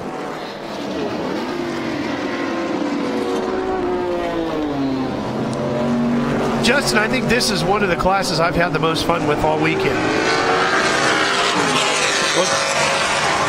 Hey guys, I was just thinking when you were talking about the corkscrew. Do you remember 2 or 3 years ago, or I know Mike would remember this, I raced here in a 1966 Ford Galaxy stock car. They had a division just for those cars here. And drum brakes, something I'm not overly familiar with. And looking at these cars go around, I really have an empathy for the drivers, because with those drum brakes, if you brake literally 1 foot past the ideal brake point, they don't work very well.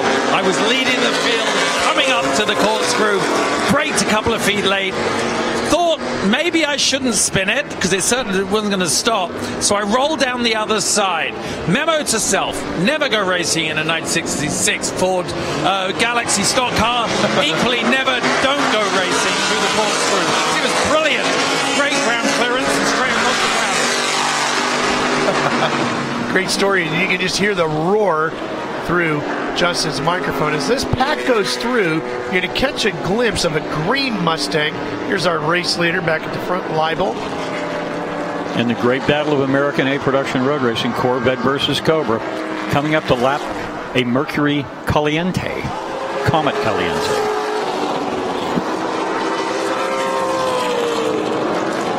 Listen to the scream out of that Cobra. That engine started life to be designed to be a pickup truck motor.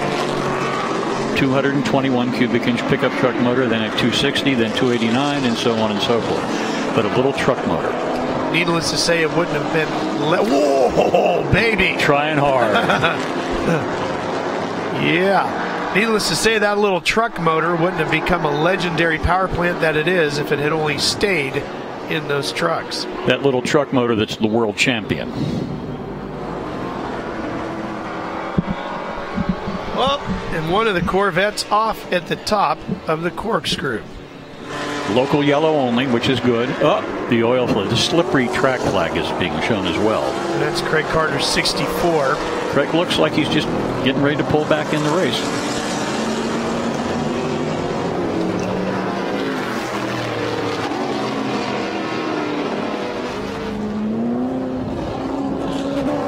Working lap 7 of probably 8 or 9 laps, depending upon the time. So we're getting close. He's got a great view, though. Once everybody come down through the hill, if he can get it out of the sand and out onto the racetrack, he can coast it from there all the way down to the pit lane. Well, I've seen it done. Oh yeah, I was dead serious when I said that. I've seen it done. Number 65 is a little Sunbeam Tiger. No, 1965. Quite a bit of club and vintage racing in that car. I always thought they were attractive cars, and that one ended up with when Roots Group was bought by Chrysler, they took the Fords out and put Chrysler 273 engines in. We were talking about the Hertz cars. This one right here, that Mustang we just saw, was a 66 Shelby GT350 Mustang with a very few original white and gold stripe Hertz Rent-A-Racers right there.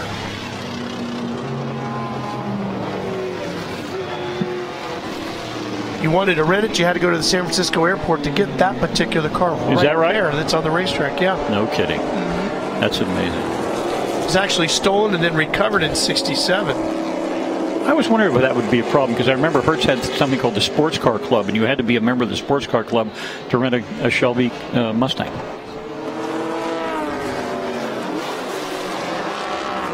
Looks like one of our Mustangs calling it a day. Now that little green Mustang just at the front of the red one there. See it just going into 11 there? Yes. Right there. Interesting story on that car. It's a 1966 Shelby GT350. That, too, was a Hertz car. It was purchased from the Hertz Corporation in '66. The owner actually has the original pink slip, and it says Hertz Corp on it as the original owner of the car. That's very important when you're doing automotive archaeology and you're trying to validate your vehicle. Make sure you get all the paperwork you can get on it, whether you race the car or not. If you're doing a restoration for a competition of any kind or just to own the car, do the paperwork. And then come out to a place like this, race it, and win, and you can say not only is it a great car with a great history, but it's also a vintage racing champion. And that, too, will add a lot of... it doesn't do any harm, that's for sure. No. Oh, no. Not Provenance attitude. Mike's continuing to wheel his way along. He's picked up a couple spots. Up to 22nd now.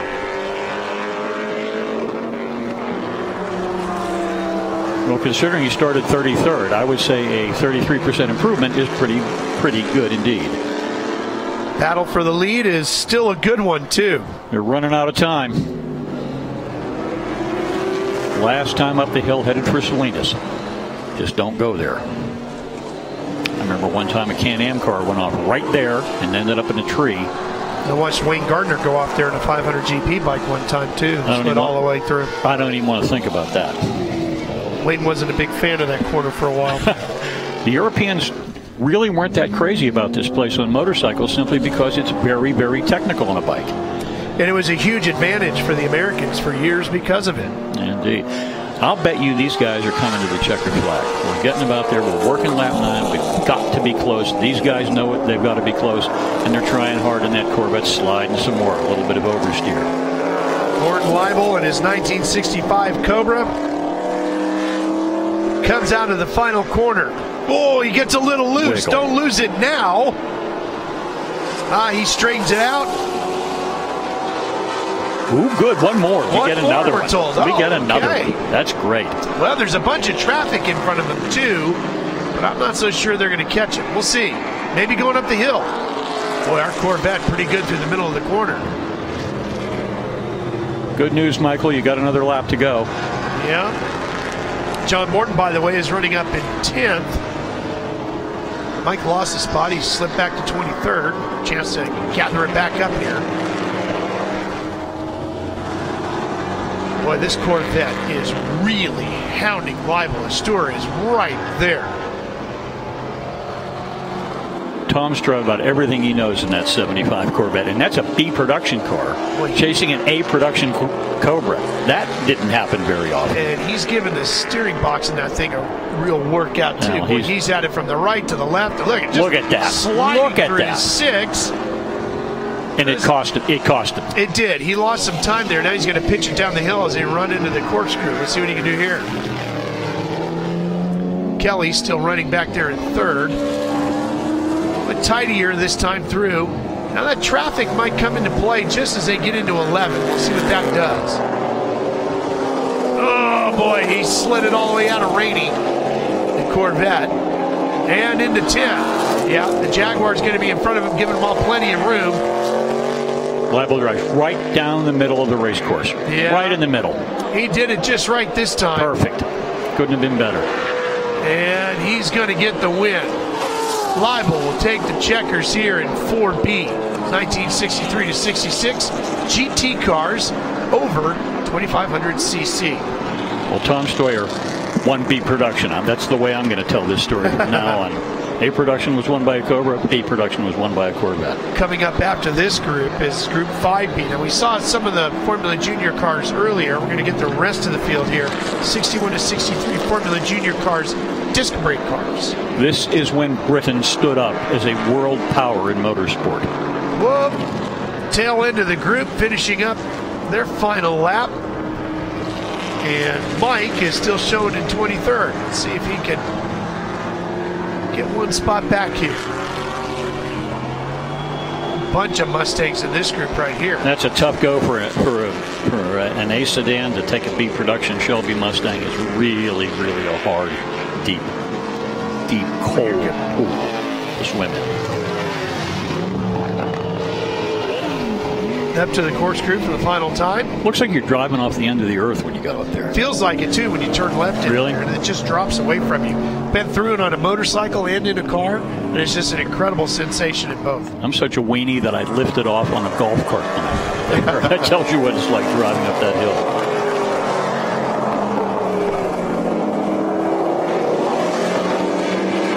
Well, it's going to be permagrin for Mike when he completes this race. Well, he started 33rd, and now he's 23rd. Would you be embarrassed with 10 positions? Oh, no way. Not only that, it was a lot of fun, I can guarantee you. Well, the good thing is he's going to be back here when the Earth moves later this afternoon.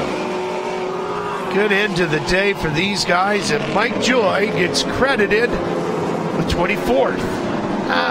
Still good. Okay, he only picked up 10 places. G, or 9, or whatever. That's a massive improvement.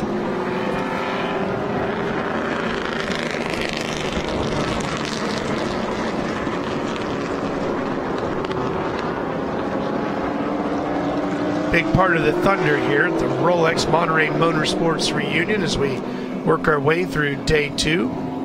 Ralph Shaheen, Chuck Dressing, Justin Bell, and now 24th place finisher Mike Joy as well. He'll be making his way back to the booth. I wonder where he finished in A sedan. I'll have to look at that. Maybe that'll make him feel better. I'll have to look and see where he finished in A sedan.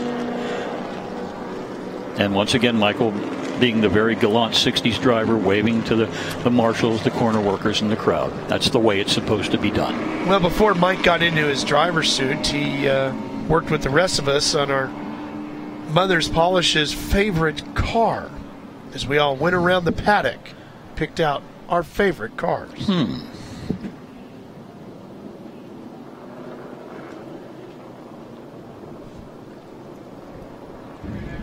What's my favorite car of this whole weekend? That's like asking me which of my 2 kids I prefer. Are you kidding me?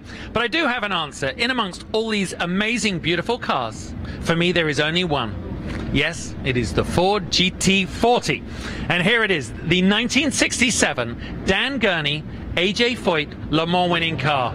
There is perhaps no other car that's inspired such folklore as the GT40. These guys, it was an epic battle, and this car shows pretty much the patina and the scars of that decade. Many reasons you can talk about this car, not just the fact that it was so raw and it was so visceral, but little cute touches, cute but necessary at Le Mans. You got the spare tire down here. Everything about it is the real thing, and of course, not many chances to get your hands on one of these. The new Ford GT has literally changed the face of supercars, and I did get to drive one at Le Mans this year. I will never sit behind the wheel of this because there's no other word for it. It is a unicorn. Remember the movie Animal House? Delta Pledge Flounder's brother loans him his Lincoln convertible. D-Day takes out his torches and turns it into the Deathmobile for the Faber College Homecoming Parade. And here it is. Yes, this is one of the original 4 Barris-built Deathmobiles from the climactic scene of Animal House. I love vintage sports cars, but I love fun movies even more. And we are lobbying really hard for Mazda Raceway Laguna Seca to let owner Jim Reed take the Deathmobile on a parade lap of the track to the Animal House theme during lunch break on Saturday or Sunday. I'll let you know how we make out. Mike, you beat me to it. I wanted to do the Deathmobile. Love that car and that movie. For that, you're on double secret probation. But I did find something I love. Wayne Rainey's 1990 Yamaha YZR 500 Grand Prix bike. Wayne won the World Championship 3 times, and he won the U.S. Grand Prix here at this very track 3 years in a row, including in 90 on this very machine. And I remember standing over in turn 11, watching Wayne come out of that final corner, going hard into the throttle, that front wheel going sky high, and he just grabbing all the gears as he went charging up the hill, just dancing on that rear tire, up underneath the bridge at the start-finish line, and the radar gun reading over 150 miles an hour. Riding like that, winning like that, made Wayne Rainey a true Laguna legend. They named a corner after him here, and for the first time this year, as you're entering the racetrack, you'll see a massive piece of art dedicated to the great Wayne Rainey and his success. You know the phrase racing royalty? Well, my favorite car at this year's reunion embodies that phrase totally. Meet Romulus, a 1935 ERA inline 6 1.5-liter supercharged Grand Prix car that was a 21st birthday present to Prince Birabongse Banuban of Siam, also known as Prince Bira or B. Bira, his racing pen name. The car is absolutely fabulous, and you may have noticed the cartoon of the mouse on the side view mirror. Well, his racing partner was his cousin, Prince Chula Chakrabongse, whose nickname in Siamese was Nu, meaning mouse. And here's the kicker to the story. Both men were grandsons of the King of Siam, the one made famous by Rodgers and Hammerstein in their musical The King and I. This is absolutely my favorite car here. Okay, Chuck, here's the deal. You get to pick our favorite car, and it's going to be awarded the Mother's Award of Excellence. You saw all 4 vehicles, the motorcycle, the Deathmobile, the Romulus, and the GT, and of course the motorcycle. And I know you noticed the motorcycle, so you have to pick your favorite, like the motorcycle. Well, I'm still a licensed motorcycle rider. When do I have to make my decision? Right now. Right this minute now? I'm an old motorcycle rider. And? I remember Dan Gurney spraying champagne when he and AJ Foyt changed the world at Le Mans. Okay. But Bob Varsha's the winner. That's a pretty good car, that Romulus, I got to say. And unfortunately, the Deathmobile never got a lap here at Mazda Raceway Laguna Seca, which is quite possibly the most sad part of the whole weekend, because we all wanted to see that happen. Don't tell people that. It's the truth. We did. We I know. wanted to see that so bad. I feel so awful for thinking that. We'll be back. There's only one way to see this first. Get Motor Trend on demand now. The only place to see original automotive shows like Roadkill. Got it! Dirt Every Day. We're going 100 miles an hour! And head-to-head. He's not slowing down. Plus, watch Motorsports, live events, and more. Start your free trial now.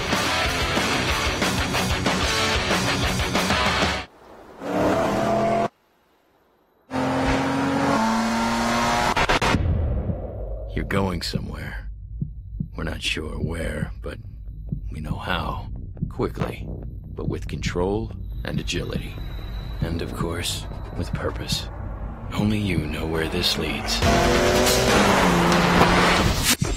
But we all know where it started.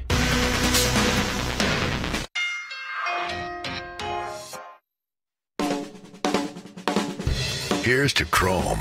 This kind of chrome, that kind of chrome. Chrome here, chrome there. Chrome by the inch, chrome by the yard. Now there's a unique sprayable quick polish to clean and protect any chrome surface with ease. Mother's California Gold All Chrome. Just spray, wipe, and buff your way to a brilliant shine. All Chrome from Mother's.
Back here with more of automobiles coverage of the Rolex Monterey Motorsports Reunion.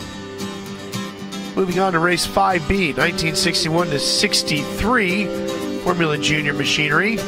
These cars all running with disc brakes. Well, that was one of the things, discs and drum. You had to do it. That was the rules said that you had to run with the production engine, modified of course, and you had to use the brakes from the car from which you took the engine.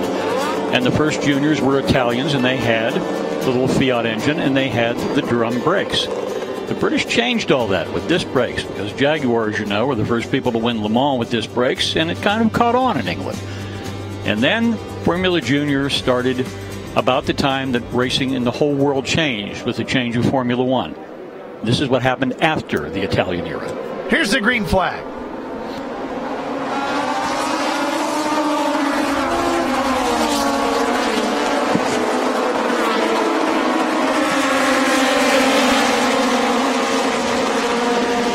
There's something they didn't have very often. The pencil-nosed Gemini Mark IV shall lead them. This was usually a Lotus or a Cooper field, and many times a Brabham field. But that's an unusual car.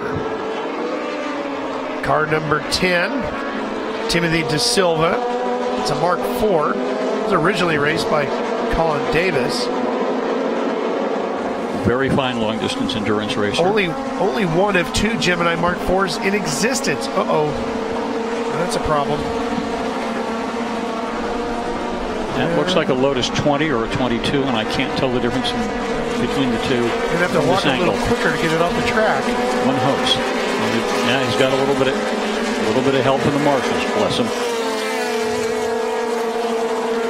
We were talking earlier as we were watching the first group how this is, or was, a stepping stone series as you made your quest to get to Formula 1. A lot of Formula One drivers graduated right from these cars right into Formula One. A name that may stick in your mind, Jim Clark in a Lotus 18. And there were some 18s in the last race that we saw. Right behind the Mark IV is a Lotus 27, or as Paul Fanner of Racer Magazine calls it, the Class Killer, the first monocoque chassis Formula Junior car that was basically nothing more than a slightly smaller Formula One car. It was based on the Lotus 25 that was world champion in 1963. Our race leader, Timothy DeSilva, that Gemini, really sliding that thing around. This didn't happen very often. You didn't often see a Gemini leading a 27. Slower car in the way. Trying to find their way around. The Gemini goes to the outside and hangs on to the lead.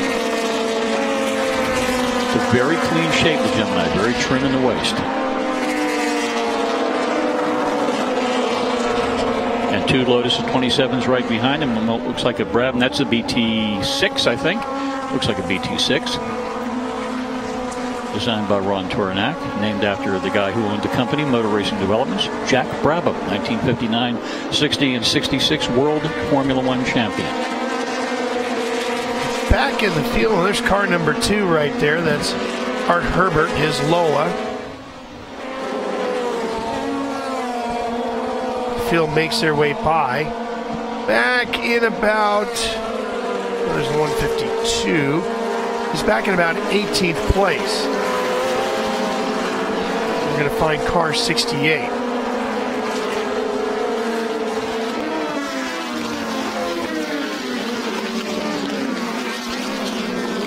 '68 is a Lotus 22. Yep, and it's got a very unique driver behind the wheel. We'll see him coming down the corkscrew here. There he goes. Guy behind the wheel is trying to figure out how to race a Formula Junior for the first time in his career. He was pretty good at Le Mans back in his day, wasn't he, Justin? You know, he was pretty good at everywhere. And I don't know if everyone else on the grid knows that they're racing against the one and only Davy Jones. Some of the big Toyotas we saw and Mazdas over the weekend, they're more his scene. I actually handed Davy his steering wheel for that little Lotus before the race. He was only asked yesterday to do it. It literally is the circumference, the rim of my little finger, and it's all twisted. He hasn't driven a car with that little horsepower and that size since 1980, when he was 15 in Formula Ford. He's loving it. It was a little, literally shoe-in. When I say shoe-in, he's bigger than he was when he was 14. And he slid into the car. He took off down out of the pits, and I think a big smile on his face in there. It's lovely to see. Obviously, he does a lot of work with Jackie, one of their lead test drivers. So it's great. I think he's having a good time out there, but he'll probably be wondering where the power is, Ralph, every time he hits the gas. Well, I was talking to him about it earlier. The car is owned by Mitch McCullough out of New Jersey, and Mitch had told him, keep it above 5,000 RPMs at all times and don't take it over 9,000. You get below 5,000 RPMs and it just loses all the power to the car. Davey doesn't live too far from here, over in the Lake Tahoe area. The cars he used to drive that had the leaper on them, the leaping cattle Jaguar, had as much as 1,100 horsepower. This has got to be a little bit of an adjustment for Davey. A little bit different. Yeah, he was so worried about that steering wheel, not because he wasn't sure he could work it, but he was afraid he might break it because it was so thin. Lotus steering wheels usually red leather around metal. Yep. That was their typical. And I can remember seeing a steering wheel that was a souvenir that Sterling Moss kept from one of his crashes, and he held the wheel so tightly he twisted it into a pretzel shape. Yeah, that's how strong he was and how weak the wheels were. And this is the original livery of the car. This is the color scheme it ran in.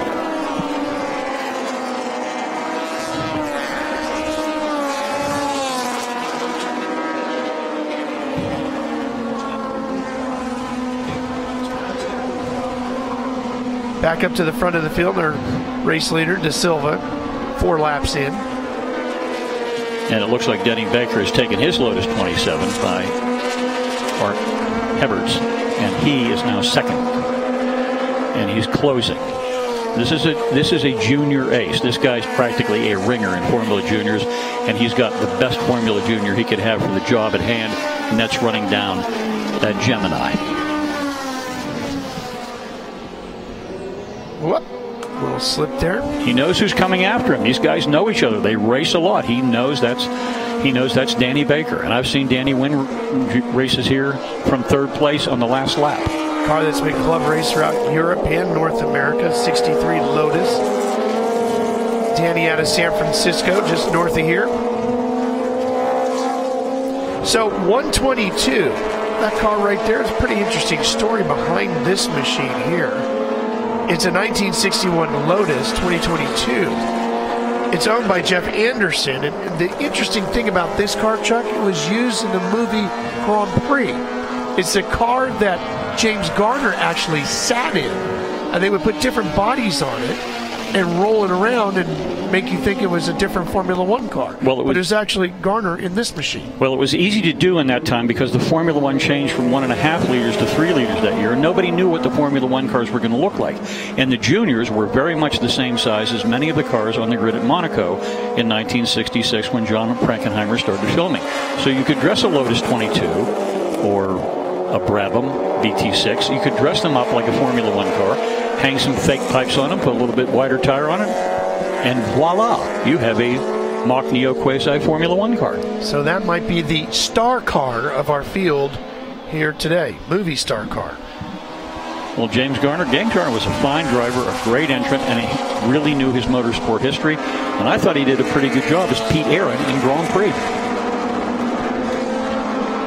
Good battle going on here. Got the 33 in the fight. That British racing green with the white stripe is Doug Mockett's 1961 Cooper T56. It was a factory team car when Ken Tyrrell ran the Cooper Junior team. Finished second at Monaco and some other great finishes driven by John Love.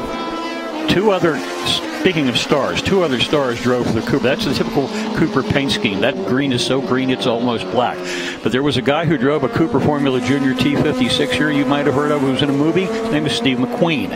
That car is sitting up at Bruce Canova's shop right now, and it looked just like that. He had a tryout with the Cooper Formula Junior team and the Cooper Mini Cooper team. John Cooper admired him so much. But Cooper was world champion in 59 and 1960. And this is the fruits of it. Chasing him hard is Andrew Waite in that green number 6, the 62 Lotus 22. Ran originally in the U.S., then shipped over to Australia.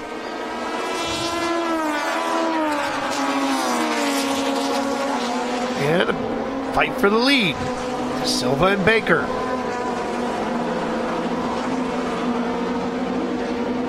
Laps winding down on this one too. We were also talking earlier in the first Formula Junior event of the day.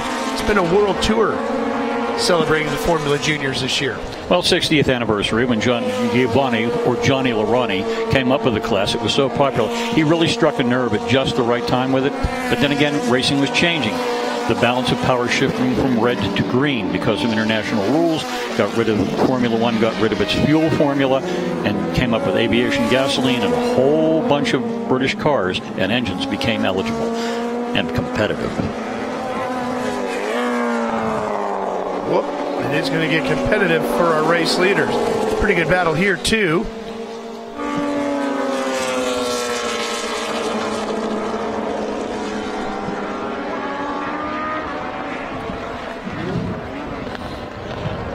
Like the 51 is Sharon Edelman in a Brabham BT6.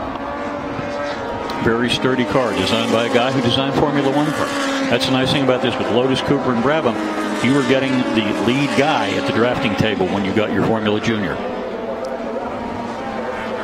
Spent a lot of time running in support of Formula One events, such as the Rhodesian Grand Prix. Also the South African Grand Prix at Kyalami.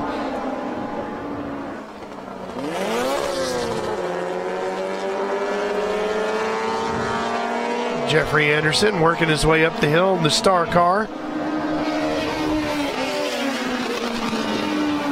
Car's running in 24th right now. And here's our lead fight again. Yeah, it looks like Danny Baker in the Lotus 27 has decided that time's just about out. We're working lap 8. Whoa, we'll slide through 6. Let's see if Danny goes through his favorite passing place at turn 11. Well, he's filling up the mirrors to the inside and outside, headed to the corkscrew. And he's done it. A change for the lead. He's done it. And a change for second is Hebert now puts the number 2 right up in there as well. That number 2, 63 Lola, marked 5A. Order has been restored. Lotus and Lola at the front, Gemini in third. That's the way things used to be. Lotus was always at the front, with guys like Jim Clark and Peter Arundel. Mike Spence went on to Team Lotus Formula One fame, world fame. We're using up all the track there to the inside. We've seen some great passes in the 60-year history of this racetrack that very way, on 2 and 4 wheels. On that, exactly, on that corner. That was, we should call what he did a Zanardi. Well, Alex Zanardi did it. Casey Stoner did it. We've seen Valentino Rossi go through there. We've seen a handful of great moves like that.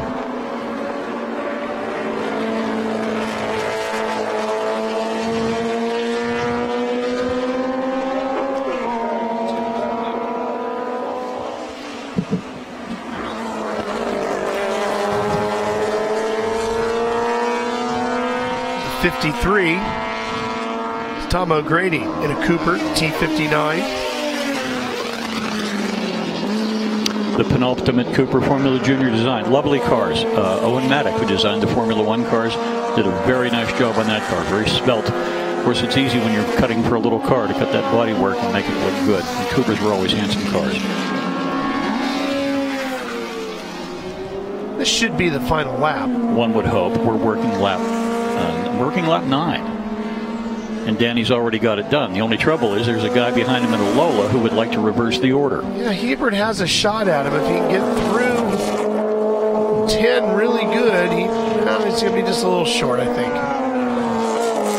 There's no shame in finishing second to a Lotus 27 in a space frame Brabham, that's for sure. Because you're basically racing a pocket Formula One car when you're in a Lotus 27. No, we're going again. Good deal.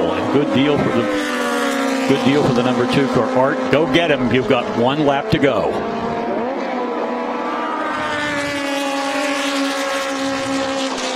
Through the double apex of turn 2. Momentum, and be tidy. That's the big thing. Everybody's going to be clean and fast now. Yeah, no wasted energy, right?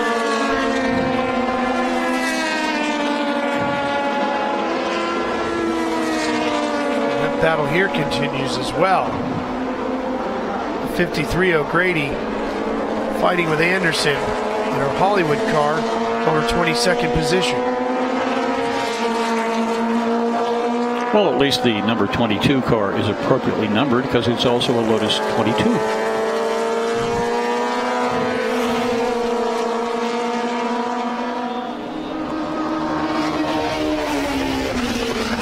Lotus versus Cooper. Boy, the 1960 and 61 Formula One seasons come flooding back.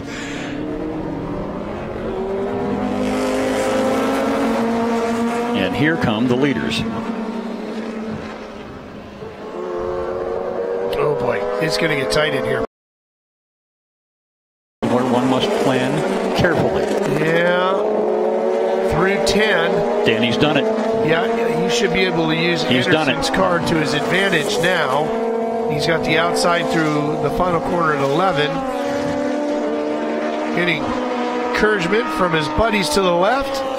That's the way to do it. And there's the checkered flag. So Danny Baker wins race 5B, 1961-63 Formula Juniors with disc brakes.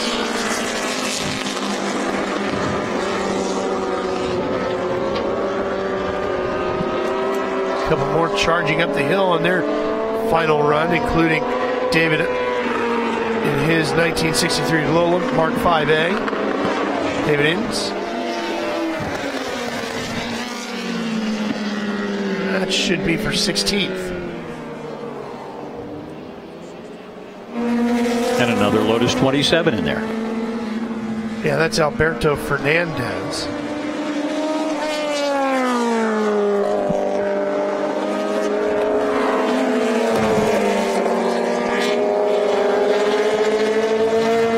David comes over from England to race here with us today. And he's going to be able to go home, it looks like, by saying he won the battle. And he defeated what we often consider to be the class killer. He can be very proud of that drive in that Lola Mark V. Nice 16th place effort here today. We're coming right back. More racing after this.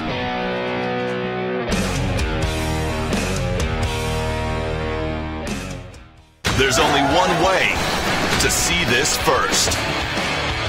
Get Motor Trend on demand now. The only place to see original automotive shows like Roadkill.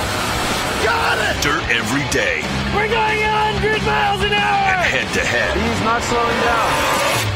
Plus, watch motorsports, live events, and more. Start your free trial now.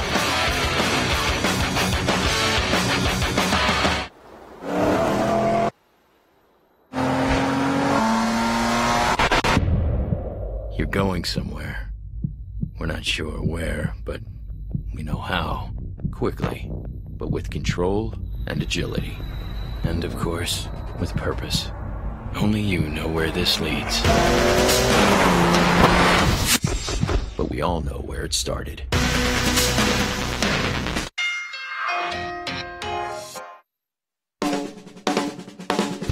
Here's to chrome. This kind of chrome, that kind of chrome. Chrome here, chrome there. Chrome by the inch, chrome by the yard. Now there's a unique sprayable quick polish to clean and protect any chrome surface with ease. Mother's California Gold All Chrome. Just spray, wipe, and buff your way to a brilliant shine. All Chrome from Mother's.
Welcome back to the Rolex Monterey Motorsports Reunion here at Mazda Raceway, Laguna Seca, where let's talk IndyCar for a moment. America's domestic open-wheel championship raced here for more than 20 years, and the car that won the very first race here in 1983 was this one, a beautiful March Cosworth for car owner Jerry Forsyth, but the real story was its driver. Teo Fabi was an ex-Formula One driver from Italy who was a rookie in the series that year, but after taking 6 poles, including his debut at the Indianapolis 500, and 4 race victories, including one here that fall at Mazda Raceway Laguna Seca, he was the runaway rookie of the year and only barely was beaten out for the Drivers' Championship by Al Unser Sr. Now let's get back to the track. So many great cars here at Mazda Raceway Laguna Seca, all part of the Rolex Monterey Motorsports Reunion and automobiles coverage. The 2017 anniversary, or the 2017 edition, I should say, but it's just part of what's going on all over the Monterey Peninsula.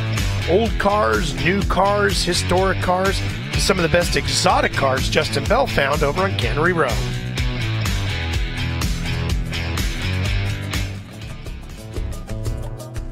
Wow, there's so much to see and do on the peninsula this week. It's hard to know which event to go to, but of course most of those events really do deal with vintage and historic cars. So there was room for a new one. There was room for an event that catered to the exotics, to the new cars. And that's why Exotics on Cannery Row, you can see it down behind me here in Monterey, has exploded onto the social scene. There are cars that, well, I call them unicorns, cars that people lust after, and they get up close and personal here. Let's go and take a look. I haven't got very far, have I? Where else would you see an SLR, a Veyron, and a P1 GTR all lined up against each other. I actually drove the P1 GTR up the hill at Goodwood Festival of Speed last year. One of the truly most extraordinary experiences of my life. You can see the fans all gathered around. That's for a reason. This is only the tip of the iceberg. Most of the cars here on the peninsula this weekend really came from an era when you had, what, 4 or 5 choices? Silver, black, white, beige. Now, thanks to wraps, you've got every colour under the sun. I'm not saying I'd have this colour, but someone will like it. Here in North America, you rarely get to see a Koenigsegg. And if you see one at a car show here in America, it's a big deal. But the organisers have managed to put 10 together. That's probably, I don't know, tens of millions of dollars and at least 10,000 horsepower. Think about that.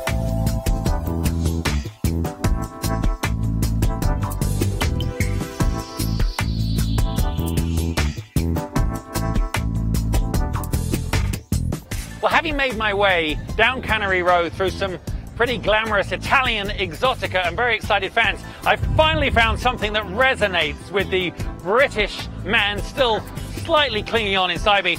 Ian McCollum, you're the design director for Jag, and here we have a car that is making just as much of a splash as any of these other exotics.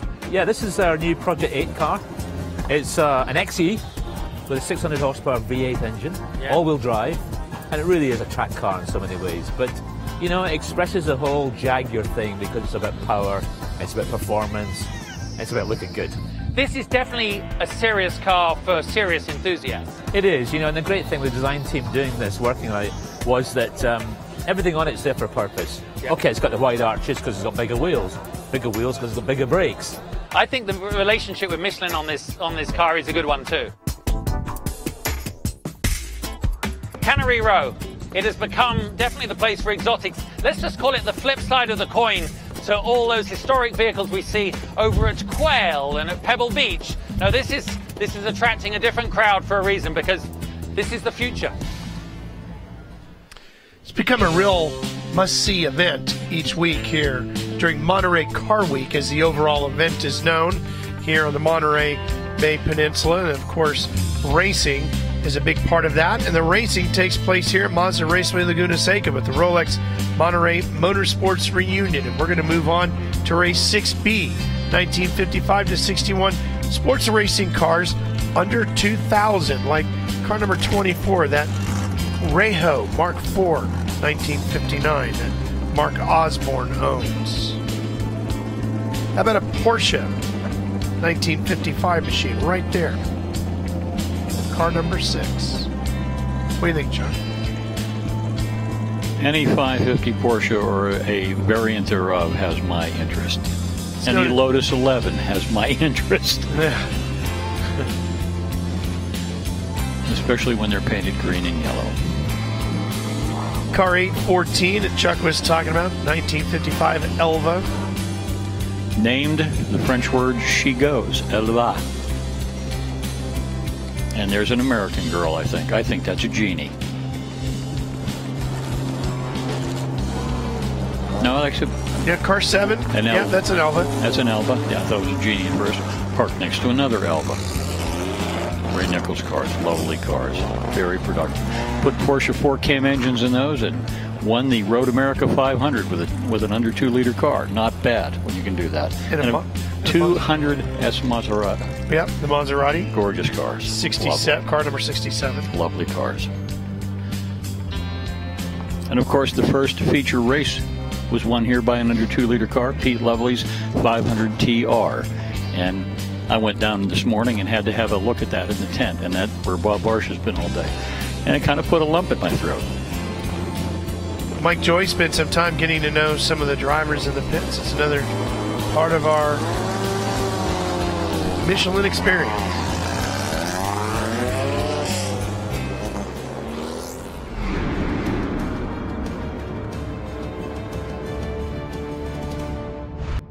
I like Phil Mayer's shirt, and I like his attitude. Still plays with cars. That's how all of us feel about this wonderful weekend. And like a great many of the stars of the past, you were asked to come here and be reunited with an old sweetheart. Yeah, it's a car that my brother and we purchased back in the late 80s, early 90s, and wanted to go Trans Am racing, GT1 racing, won a national championship with it, and Just came on hard times. We said, didn't have the sponsorship money to continue doing it, and but my kids were growing up without me. It was like time to do something else. Parked everything, sold the car. A gentleman restored it and called me up and asked me to come down and drive it for him. So it's been 25 years. Wow. And it was a rude awakening yesterday, believe me. Why? Well, you don't realize how much of a beast they are until you get in them. I mean, you go, okay, I'll go out and take it easy. But the first lap is like, okay. And then the second lap is like, okay. It's a little bit more. But it was fun. And by the end of the session, I was pretty comfortable in the car again. So today will be better. Bob Volek, great endurance racer. Yeah. Previously was the French Junior National Downhill Ski Champion, and the adrenaline rush led him to racing. Is your story similar? Very much so. I was always a motorhead, gearhead when I was a kid and stuff, and never had the time to pursue it because of my other career. And when I got out of skiing, I was like, I'm going to give this a whirl. I went to Bob Bondurant School of Driving. So I'll give myself 5 years to figure out if I have the talent to do this or not. And as I stated, in 5 years, I won a national championship, a couple drivers' titles out on the West Coast. So I had the talent, just didn't have the funding. So when you hopped into this car this weekend, how many of those 25 years just melted away?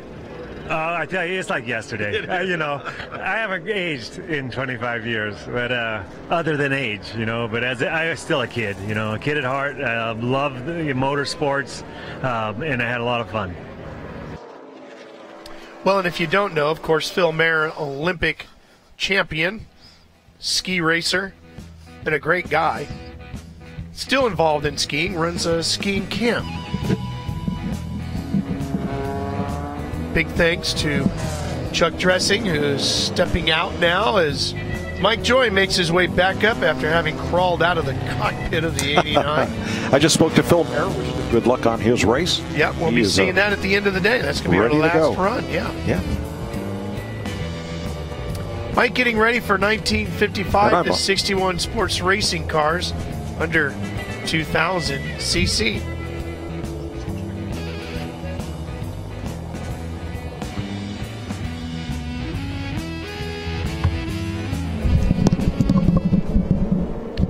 Cars making their way over here to the front straightaway, getting set to go green.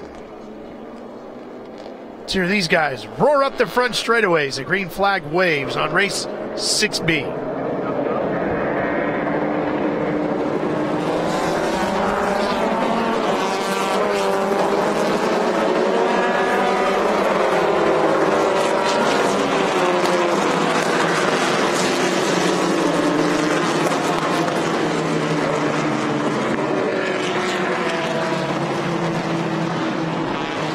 Sweeping down through the Andretti hairpin.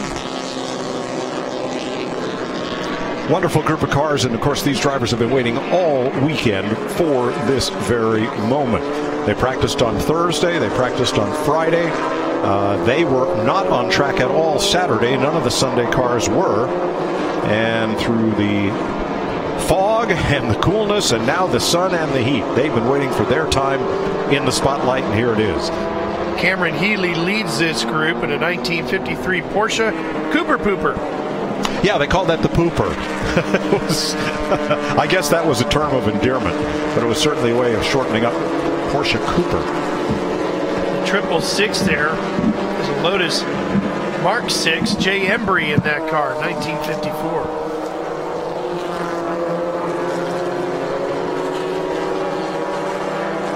Colin Chapman, the creator of the Lotus, was all about saving weight, or as he put it, adding lightness, and of course paint adds weight.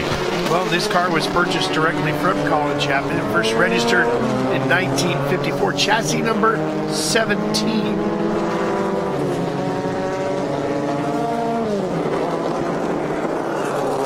It is the earliest Lotus with the lowest chassis number currently being campaigned in North America. Our race leader still Healy at the front of the field.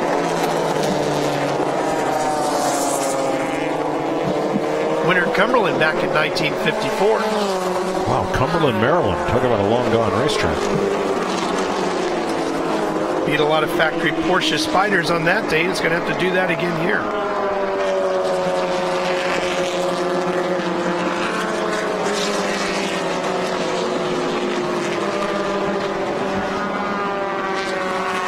like Johnson has moved into the lead in car 99, Lotus 17, 1959. Thor Johnson out of Kirkland, Washington.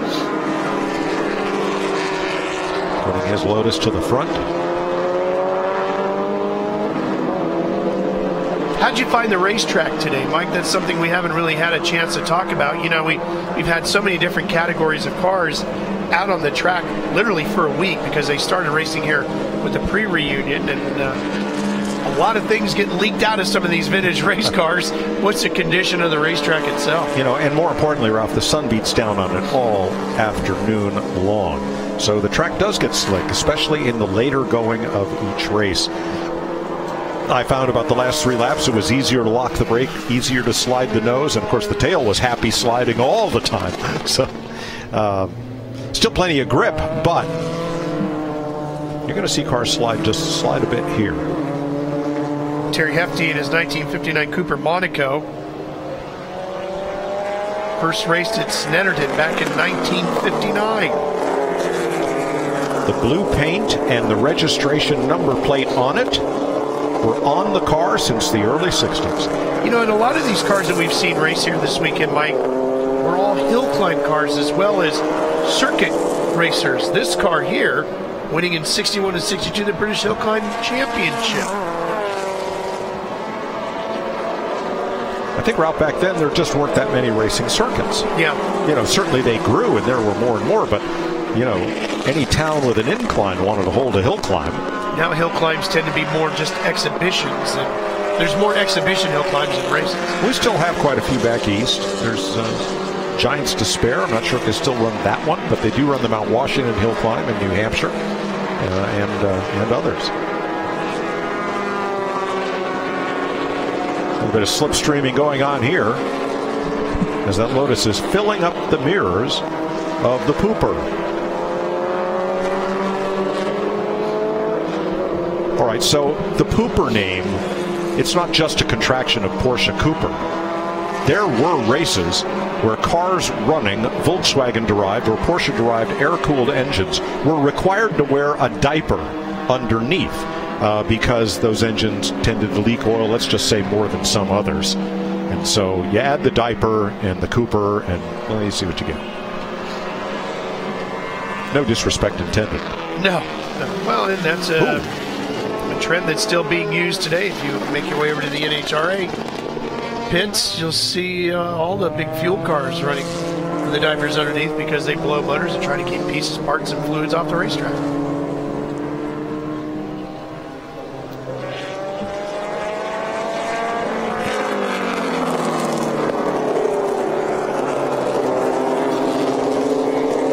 Now, you don't want to slide these cars too much because they're momentum racers. You start sliding this car through the corner and you get to the other end of that corner and find you don't have a whole lot of acceleration compared to someone who negotiated that corner smoothly and exits higher up in the rev range. A look to the inside by one of the Lotuses over that blind rise at turn 1. He wisely decides not there. How about under braking down into turn 2?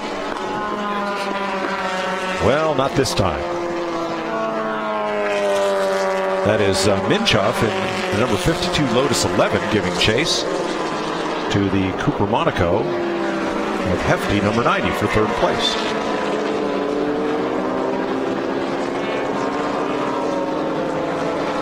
Well, as we mentioned before, Chuck Dressing has left the booth quite a bit ago. Made his way back down to the pits, was anxious to go kick some tires. So Mike is back with us once again. Here we go for a lead change. Well, Johnson opened the barn door and the whole herd of horses got out, entering the corner there, leaving plenty of room at 6. Or at 5, rather. There they go through 6. Justin, how's everything down in the paddock area now? Hey, this is a question for you, Mike. So when you were talking about the tires, I've always wondered about this with the older generation cars, even in period. Did they suffer from the same thing that we do in modern tires? I believe I know the answer. On race slicks, they're very sensitive to the various types of rubber laid down by different categories of tires. For example, if Michelin are out there on the GTLM cars, if there's another brand out there running on the Lamborghini Challenge, they suffer in terms of ultimate lap time in the mid-corner, especially if it's hot. Was that not an issue when you're running grooved, cross-ply tires? I believe, Justin, that was it's much more an issue in modern day racing than it was then or than it was with these cars. For the main reason, as we have another lead change going down into Andretti here. Here goes the Porsche Cooper back to the front, but barely. Because today's race tires are so much softer. They put more rubber into the track than, let's say, when these cars raced in anger and for championships. And back then, you had some radial ply tires. You had a lot of bias plies. Now you have different varieties of rubber and, as you said, different series. But I think it's more of a problem now in modern day racing than it ever was back in the day. Let's ask your dad. Checking out the 26. That's the 10th place machine of Jacqueline Mincheff, 1956 Lotus 11. It was nice of Chapman to number his chassis designs sequentially so we could see how they progressed over the years. Here's the Byers Volvo. Well, the Byers is a one-off chassis, but the Volvo four-cylinder pushrod engine is known to have tons of torque when tuned. So he could well be the measure of some of these other cars. And he's battling for 9th place right now. Lives right over here in Carmel. That's David Luke behind the wheel. That 1959 machine, red with the yellow stripe.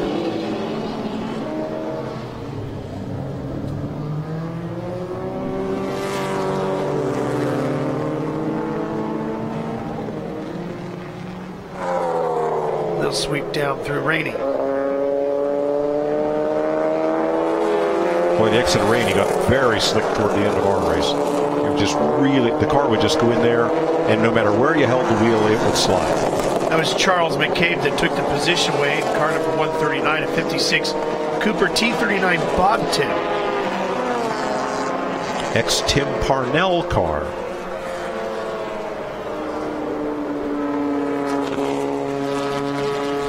The 29 machine there, Tavini holds down 22nd place.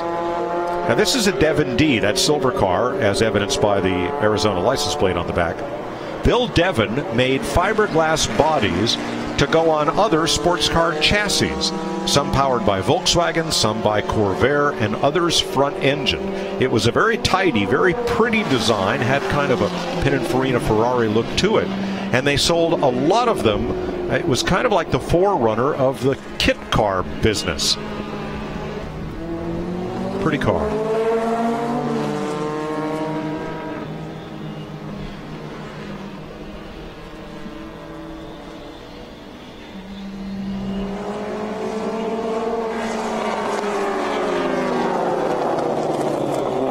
Exhaust comes right out of the back and hangs pretty low as they come through turn 10.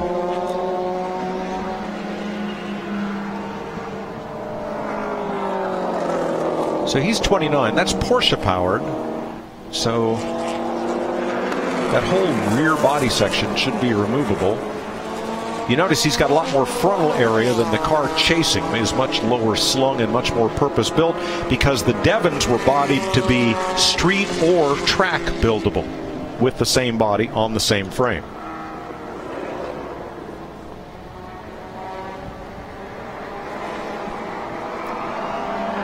Charlie Smith at car 28 there. That's an Elva.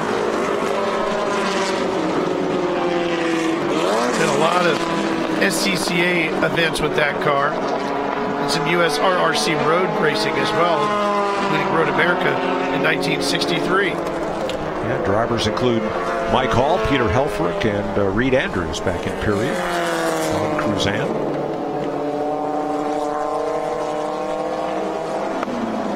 Moving to a different battle here. Fight for 17th. Lawrence and Smith.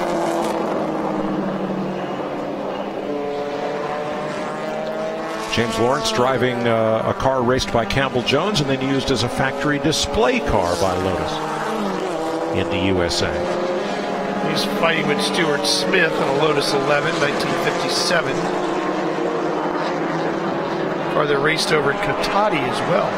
Now, just 2 years separate these designs. The 11, of course, is earlier than the 17, so we'd call that evolutionary, not revolutionary, like, say, the 19 or the 20 that followed. Let's get back up front. There's your race leader, right there. Johnson in the 99. His Lotus 17. Should be winding down the laps here, too. 7 laps already in the books. Jeff Minchef in the 52 from Washington State, then Thor Johnson, another Lotus 17. We'd like to tell you something about Minchef's car, but he left his driver bio page and car bio page blank. And we saw him pass after he signaled to the guy to go by. Unique. Well, again, maybe he thinks there's something not exactly right with the car. No, Ralph, in vintage racing. Yeah, there you go. Everybody's going by. But in vintage racing, it is an act of courtesy to signal a lane to an overtaking car. It's not required. A lot of times it's not expected. But if you're sure that car's faster than you and you want him to pass, just point and give him a lane. Don't you wish people do that on the highway? Yeah, just not often I see a guy who's leading point to the guy who wants to pass it, saying, take me over here. And that's what he did. As they came through 10, you'll see him just wave. And Healy goes right by. Yep. Take the inside, outbrake me into the corner. So he stays on the racing line. Sends the overtaking car to the inside. And Healy is capping him pretty good, pretty quick. Yeah. Well, again, most of these people in these cars are not professional racers. They're not full-time racers. And even if you're a hot rod on the highway, you're not used to somebody filling up your mirrors, darting left and right all the time. So point him, give him a lane, and let him go on. Resume your race. You know, the great thing is not who wins or who finishes second, but that we get to see these beautiful cars out and being driven hard and enjoyed the way they were built to be driven, and not seeing them in some musty static display somewhere or being exercised around a parking lot. They were built for the racetrack. They belong on the racetrack, and it's great that we have events around the country headlined by this one where they can do just that. Well, and so much of it is the checkered flag waves, and Healy takes the victory in car 55, led early on and leads at the very end, and Porsche takes the victory. Lotus second for Minchef, Johnson's Lotus third, Khalil in a Lola, and Turnbow's Devon Porsche. I was going to say, too, Mike, so much of this is about the camaraderie as well. Oh, you know, the battle we had in race 4, at the end of the race, my son Scott went looking for John Linfesti, who was in that blue Shelby that we diced all back and forth with, you know, make sure we had a good clean race and everybody was good. He came over, gives me a big hug, give him a big hug. I mean, I've not worked that hard in a race car in a long time, and neither had he, but we both were very close and battled each other throughout the morning and the afternoon event and just had a great time doing it.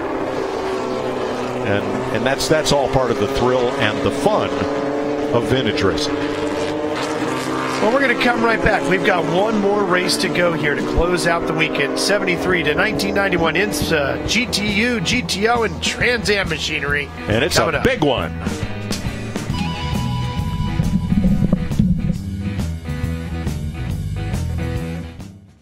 There's only one way to see this first. Get Motor Trend on demand now.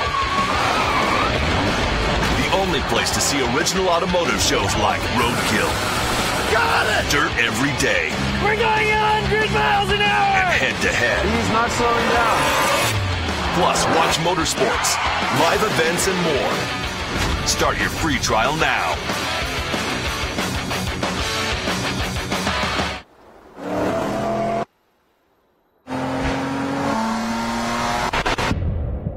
You're going somewhere. We're not sure where, but we know how. Quickly, but with control and agility. And of course, with purpose. Only you know where this leads. But we all know where it started.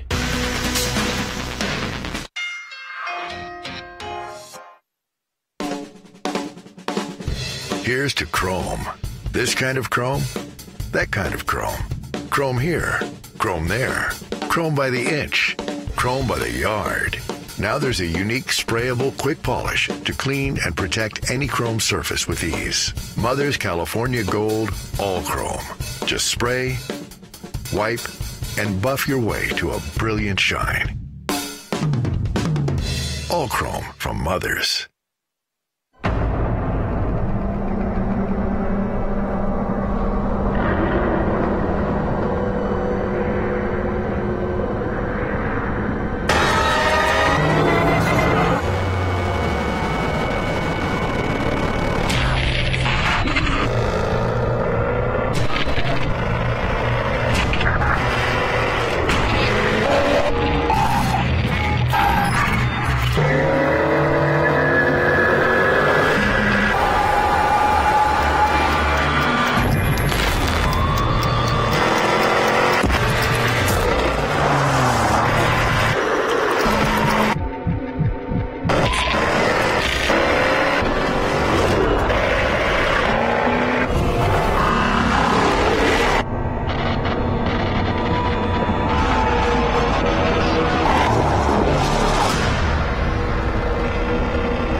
Welcome back to the Rolex Monterey Motorsports Reunion. I'm with a car that needs no introduction.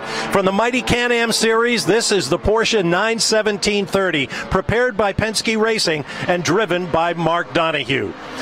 For that season, Porsche spared no expense and created the ultimate Can-Am car. Twin turbocharged 12-cylinder engine, as much as 1,600 horsepower in qualifying trim, and capable of 240 miles per hour. In 1972, Donohue probably would have won the championship, but he was injured in a testing accident, and George Fulmer took over the car. In 73, Donohue was taking no prisoners. He won the last 6 races of the 8-race season, including here in Monterey, and won the 73 championship. Now let's get back to the track. Welcome back to Automobiles coverage of the Rolex Monterey Motorsports Reunion. Just one race left to go, 1973 to 1991. IMSA, GTU, GTO, Trans Am machinery getting set to go. And Justin, I know that's going to bring back a lot of memories for you. Well, I tell you what, in England, I was running around on skinny little tires. Meanwhile, you guys had the power and the bodywork. Seeing the names Dallenbach and Robbie Gordon, this is just so exciting. Look at the cars. Corvettes and Camaros, and here you are, my buddy Wally Brown.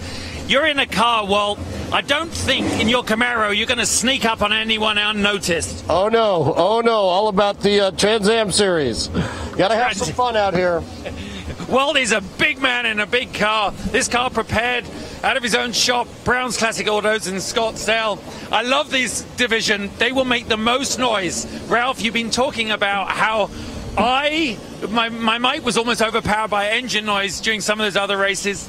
It's going to be knocked off the planet in this one. You can feel the engines vibrating the asphalt out here. Absolutely, really looking forward to it as you take a look at the Corvettes and Toyotas and Mazdas all getting ready to go. What's going to make this really interesting is the Toyotas are Turbo 4s. The Mazdas, like that number 37 MX-6 alongside, are rotary engine cars. They have great top end. They have no low-end torque. Then you get the Camaros and the Firebirds up toward the front of the field, and the Mercury Capris, like that one, and the Mustangs, like the Motorcraft car. Some of these are 4-cylinder turbo cars, and others are V8s. Now, there's Ken Epsman's Firebird. That is a stonking V8, as is Bill Aukerland's just ahead of it. Kenny getting strapped in there. That's a championship-winning car. Scott Sharp drove that Duracell liveried car to the Trans Am Championship. But on the pole, the fastest of all was Amos Johnson's Mazda RX-7 that Mazda brought. So on the start, it's going to be real interesting to see whether all that high-rev Mazda horsepower is going to prevail or whether all this V8 torque is going to end up first coming out of the Andretti hairpin.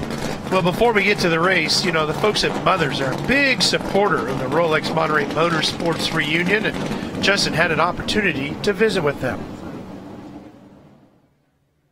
Well, as you can imagine, with this many fans coming into Mazda Raceway Laguna Seca this Saturday, it's important that we entertain them and show them it's not just about the cars out on the track, but about the brands that support the industry. And I have to tell you, Jim, every year I come in and see the Mothers display here, and I think these guys have got it right. They've captured the audience as they walk through the gate. What is it about being on the peninsula this weekend that's so important for Mothers?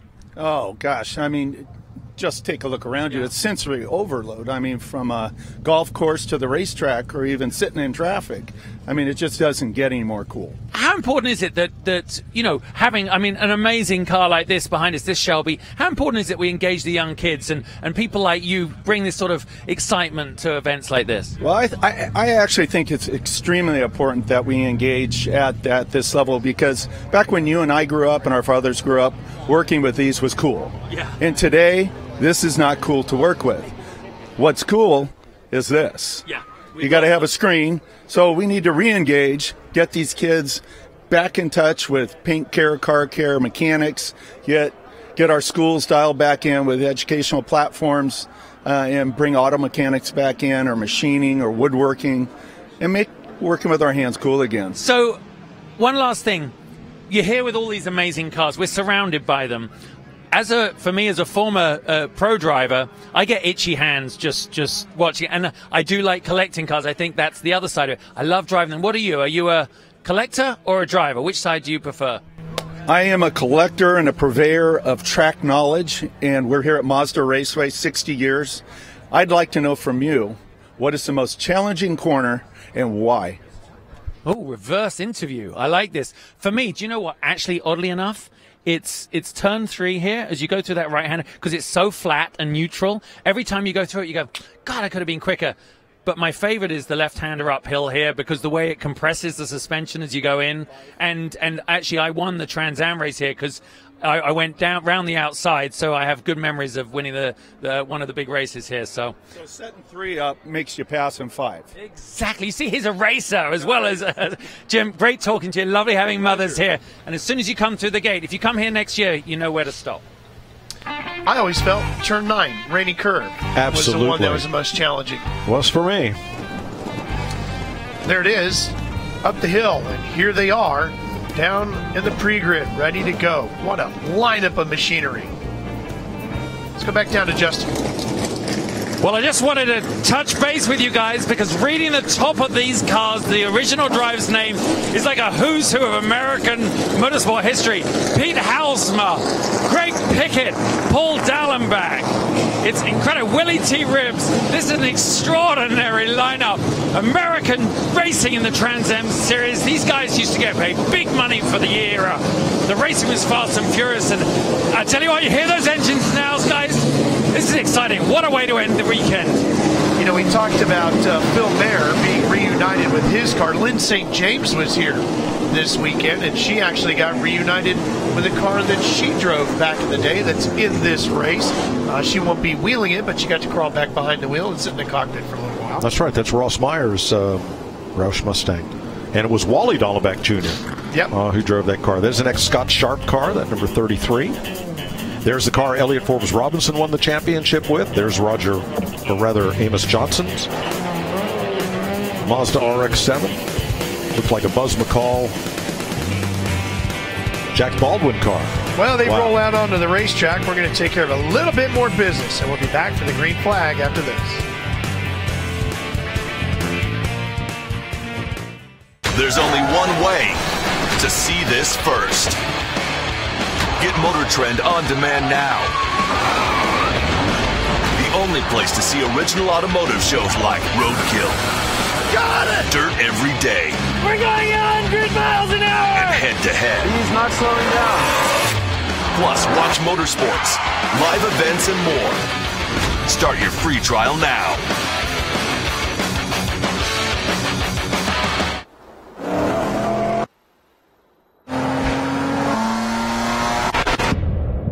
You're going somewhere. We're not sure where, but we know how. Quickly, but with control and agility. And of course, with purpose. Only you know where this leads. But we all know where it started.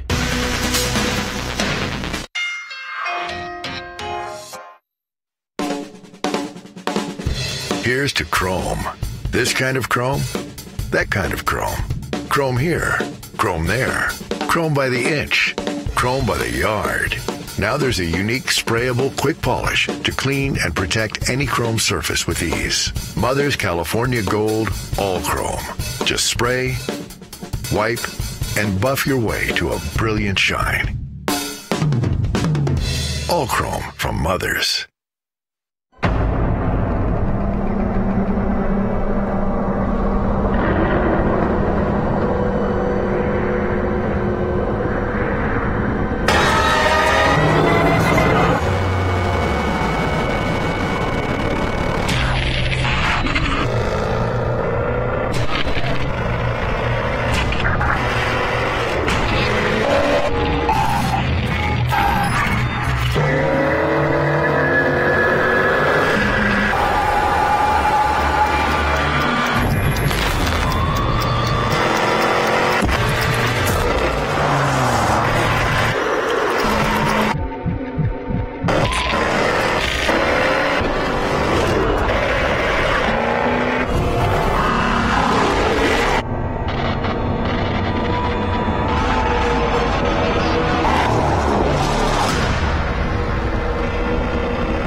Well, it took just 2 months to build what is now known as Mazda Raceway Laguna Seca. The first race held here 60 years ago. Some 35,000 fans came out to see 100 cars race that day, and Pete Lovely take the checkered flag. That car here, the Ferrari, that is now in a private collection. Did you know, Mike, it took some 60 phone calls to track that car down, and it's here today. Wonderful. And we're going to see who wins the final race of the Rolex Monterey Motorsports Reunion for 2017 right now. Here we go. Green flag waves, and they're off.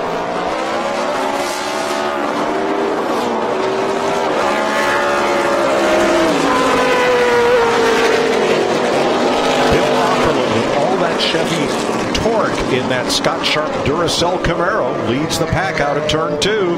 The Mazda had the top end but didn't have the torque, and Ackerman took advantage. Right with him. I think that's Chris Liebenberg in 63. There's Walt Brown in his pink machine, which, by the way, is the original color on that car. That's Keith Fraser in his Mercury 63. There goes the Mazda making the pass. Once they get up to speed, that Mazda will be working. There's Liebenberg in his number 15 behind Phil Mayer. Yeah, Phil Mayer just goes by in that 03 1989 Oldsmobile Cutlass Supreme.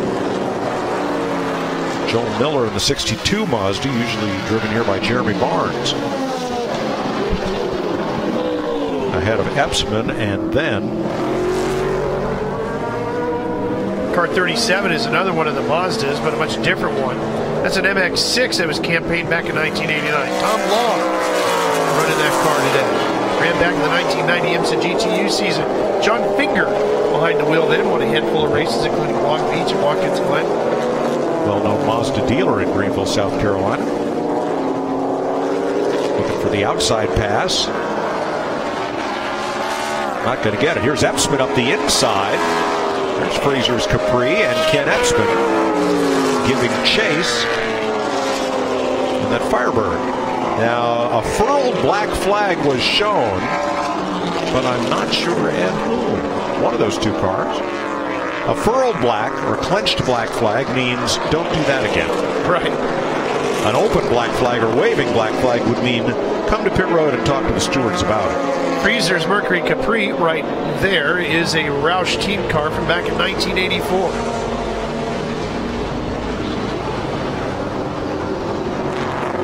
The car that Epsman is driving is a Joe Huffaker built car. He makes the pass. The team that won the Trans Am Championship, and then they went on to build cars for IMSA GTO after Pontiac closed off the Trans Am program. That 53 was built for Bill Doyle. And Peterson Caterpillar was Doyle's sponsor.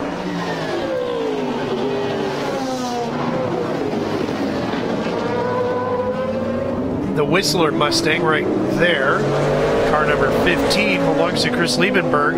It's a 1991 edition of the Roush cars, ran in Trans Am and IMSA. Won the 24 Hours of Daytona GTO category 91 and 92, and Sebring as well in 1991. And that's part of Ross Meyer's fabulous collection, where Chris is the curator. It's a Robbie Gordon car, is it not? Yep, from that era. There's about a decade separated from one end of the pack to the other here. Now that is a small block Ford car, 358 cubic inches. Dive into the inside. And making the pass on Fraser. 5th place. Chris, a very meticulous mechanic, and he's also quite a wheelman. He hopped in our Mustang last week during the prehistorics, or pre-reunion as it's called now, and very correctly diagnosed a rear suspension issue that we were having. He's done a good job. He's already moved up to 6, and he's starting to work on 5th. Kenneth Davis, that's the former Jim Miller car, the number 8. Runner-up in the Trans Am Series. Then it was sold to Rocket Sports, driven by Paul Gentilozzi, then Craig Schaefer, then Paul Fix, and then Davis. It's now restored back to its original, or 1985, Roush Mercury spec. And that's also a 5.8 liter Ford V8, pushrod V8.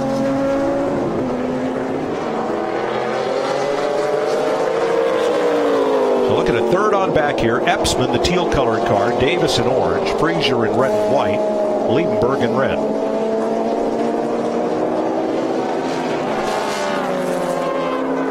Good pack racing here too. A bit further back, whoa, you see the Corvette getting a little loose in the back end of that machine. Justin, how about the 3 car? Phil Mayer's machine. Boy, Mayer's having a nice drive. I've been watching him through the weekend. He rarely doesn't put a wheel wrong.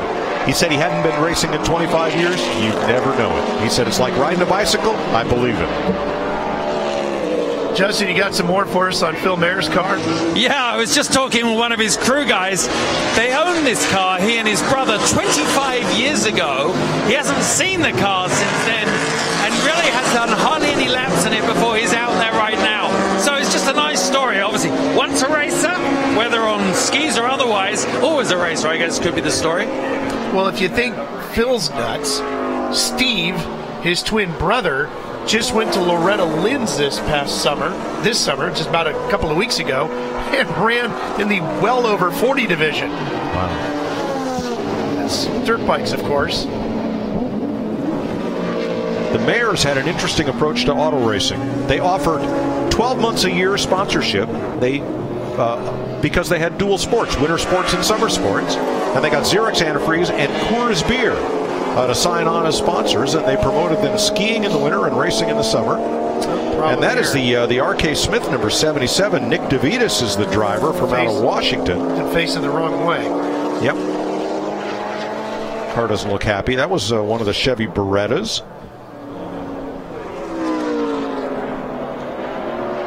That's over at turn 3, I believe there, Mike.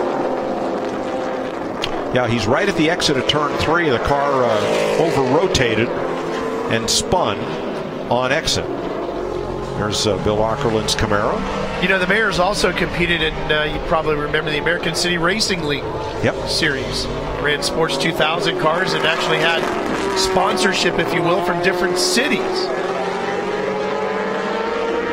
supposed to be a concept was to kind of use like a city championship like you would have in football or baseball or basketball. Yeah, people didn't catch on to the idea of an auto racing home team.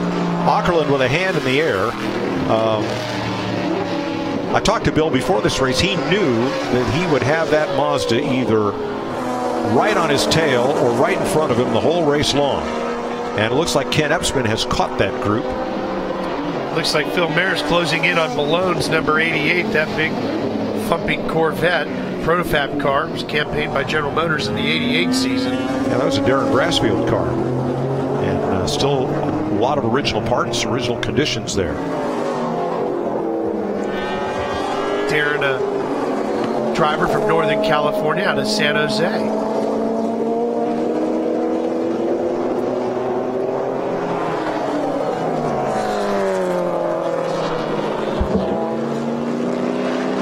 Well, we saw Ken Epsman with his hand in the air waving at the Mazda driver behind, because we've gone full course caution to pick up Nick DeVitas at the exit of turn number 3. That's what the double yellow flags mean.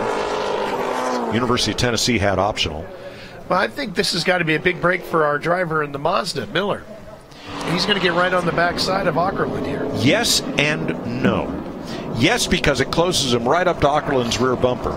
No, because on takeoff, the Mazda lacks the torque of the small block Chevy in that fast Camaro. Now, here's the other problem that Mazda driver's going to have, is now he has Ken Epsman filling up his rearview mirror. Epsman and Ockerland are old buddies from the heyday of the Trans Am Series. Sadly absent here this weekend. It will return next year. And boy, they are known for swapping positions back and forth at will. Great friends off the track as well as on. But it will be an interesting race to see what happens on this restart. Of course, that IMSA GTO Mazda RX-7 that we're talking about won the 91 IMSA GTO Drivers and Manufacturers Championship that year. Famous Amos Johnson ran just ahead there of Ken Epsman. Now, Epsman running several cars here as well, including his Chevy Monza, the former Chris Cord car. Got the Beretta pointed in the right direction. And here comes Nick. Nick's been a busy boy. He was in race 4A, drove a Shelby, race 4B, excuse me, today, racing a Shelby. He always brings a couple of cars here from his collection. Was that a Amos Johnson car, or was it Halsmer? The 71 car was Amos's car, you're right. The 63. I think that was Halsmer's car. I think you're right. That's actually running in second place. You're right. My mistake. Got them mixed up. Or 62, rather. Joel Miller's car. Finished second in class at the 24 Hours of Le Mans. All right, our thanks to the San Francisco Region SCCA workers as they hop back into the hidey hole at turn 5. And everybody chases this group up and around. Down through the corkscrew. Still double yellow. They will get the restart green coming out of turn 11. And for the drivers in the back, they won't see that green flag wave. But when the corner workers drop the double yellow flags, the course is green. Well, if Miller wants a shot in that RX-7, he's going to have to close in. Pace car's in. And he didn't. He got left. Big jump by Ockerland. Wow.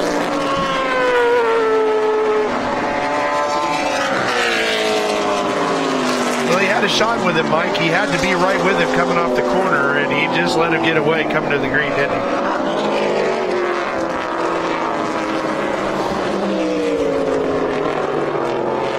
No substitute, Ralph, for cubic inches. No. Torque? No, there's not. Torque rules.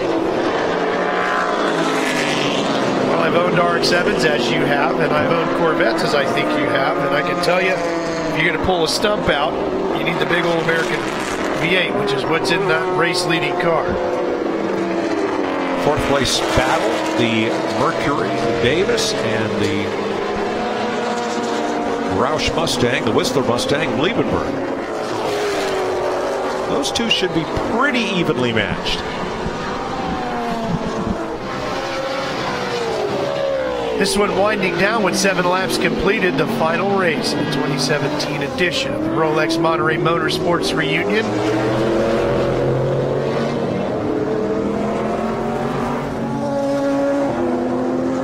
Been a great weekend, or a great week really, here in the Monterey Bay area. All the different activities, incredible cars, over 900 applicants for this event here at Mazda Raceway, and over 500 chosen to show what they can do and to let us all experience these cars in action once again.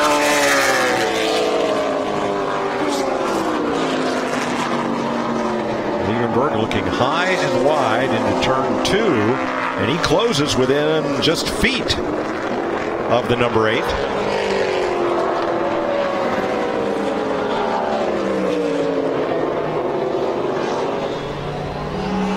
Slipping and sliding coming out of 3. Davis trying to get that rear end planted. Top 5 going by through here.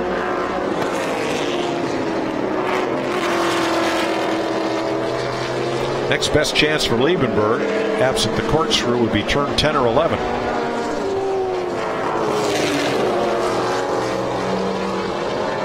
Way wide coming out of 6. Good chance to close in here. Tough place to make a pass.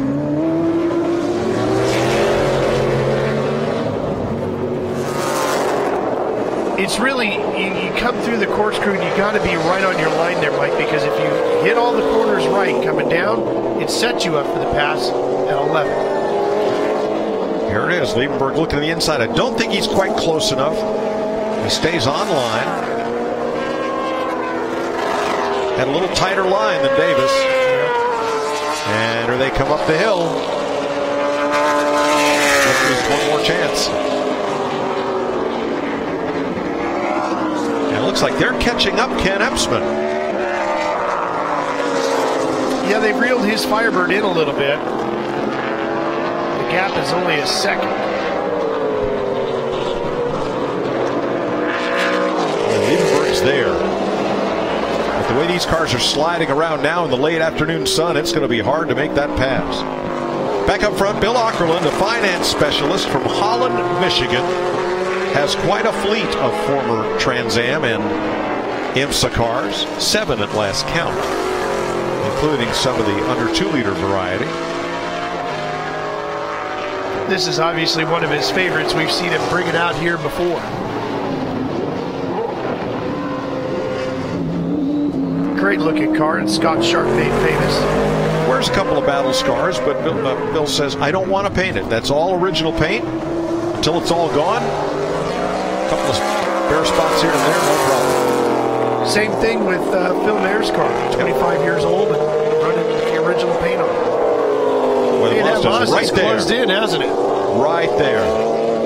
I think they're going to have one more lap to go. Let's see. Got a little wide coming off the final corner. No, checkered flag right there. And Bill Ockerland takes the win in the final race of the weekend. 73 to 1991 IMSA GTU and GTO and Trans Am cars. But here's Phil Mayer trying to hold off all comers coming to the line. Can he do it? Ooh, I don't know if he had the grunt in the motor to get it done, and Malone just beats him for 7th right at the line. Phil will finish 8th, and Long will take 9th. But another top 10 outing for Phil Mayer. That's right. Very good. So Epsman held on to 3rd, Davis 4th, Liebenberg 5th. That was a great way to close out the weekend, wasn't it? There you see some of the battle scars on the right front corner of Bill Ockerland's Camaro. None added to it today. No, great race. That hurry back Tommy, that's from back in the day. Remember Tommy Kendall had a bad injury and he was part of the Chevrolet team, so they put that on the car, hurry back, and never took it off. Phil Mayer waving to the corner workers and saluting the crowd after a very successful weekend. Well, the weekend of racing might be over, but we're not done here just yet. Stay with us. We're coming right back for more from Mazda Raceway.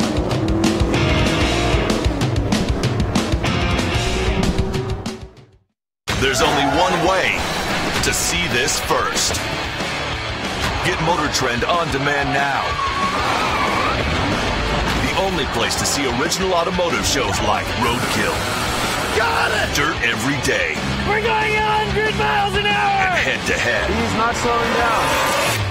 Plus, watch motorsports, live events, and more. Start your free trial now.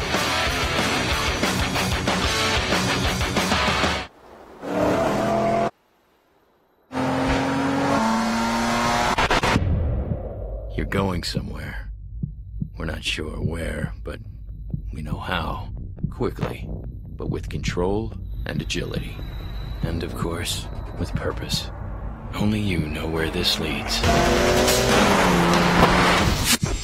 But we all know where it started.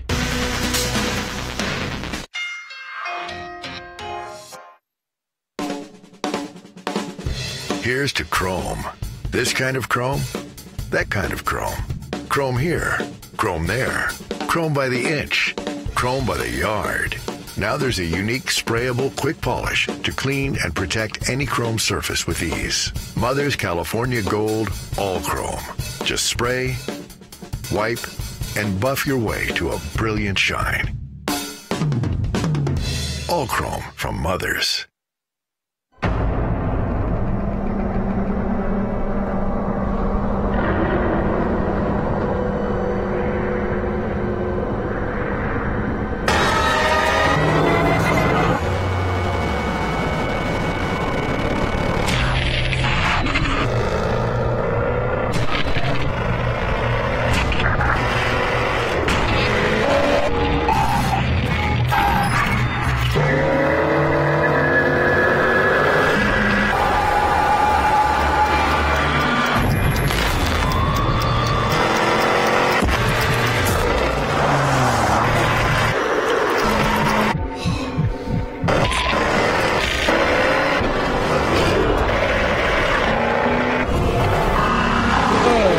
Next, Mike. I'm off until Bear Jackson in Vegas. Oh, in October.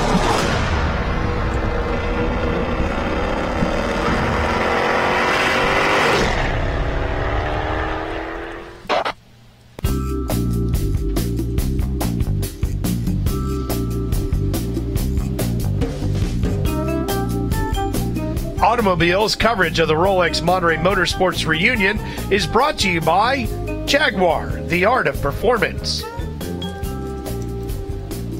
Michelin, a better way forward. And by Mother's. Mother's polish formulated for fanatics.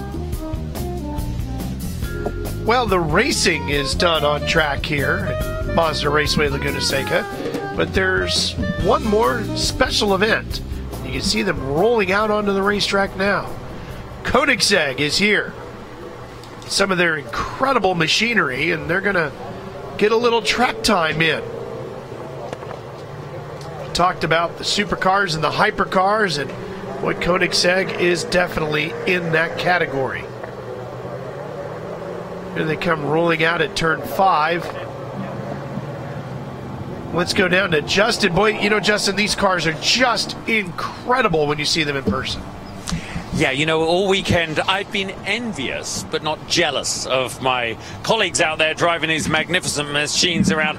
But when it comes to a Koenigsegg, I really do call it a unicorn car. Very seldom seen in America. I said it on that Cannery Row exotic piece earlier. To have one at a racetrack or a car show is almost unheard of in North America.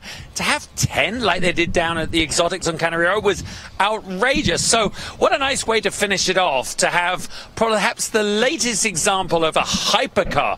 Just think about that. You have the car, you have a fast car, you have racing cars, supercars, and hypercars. Really, they live in rare air. And Koenigsegg, under the, well, obviously the namesake Christian Koenigsegg, when he started the company out in Sweden, it was a very brave move. It was ahead of its time. And actually, I drove the first ever Koenigsegg to hit the shores of North America back in 2008 at an event in Las Vegas.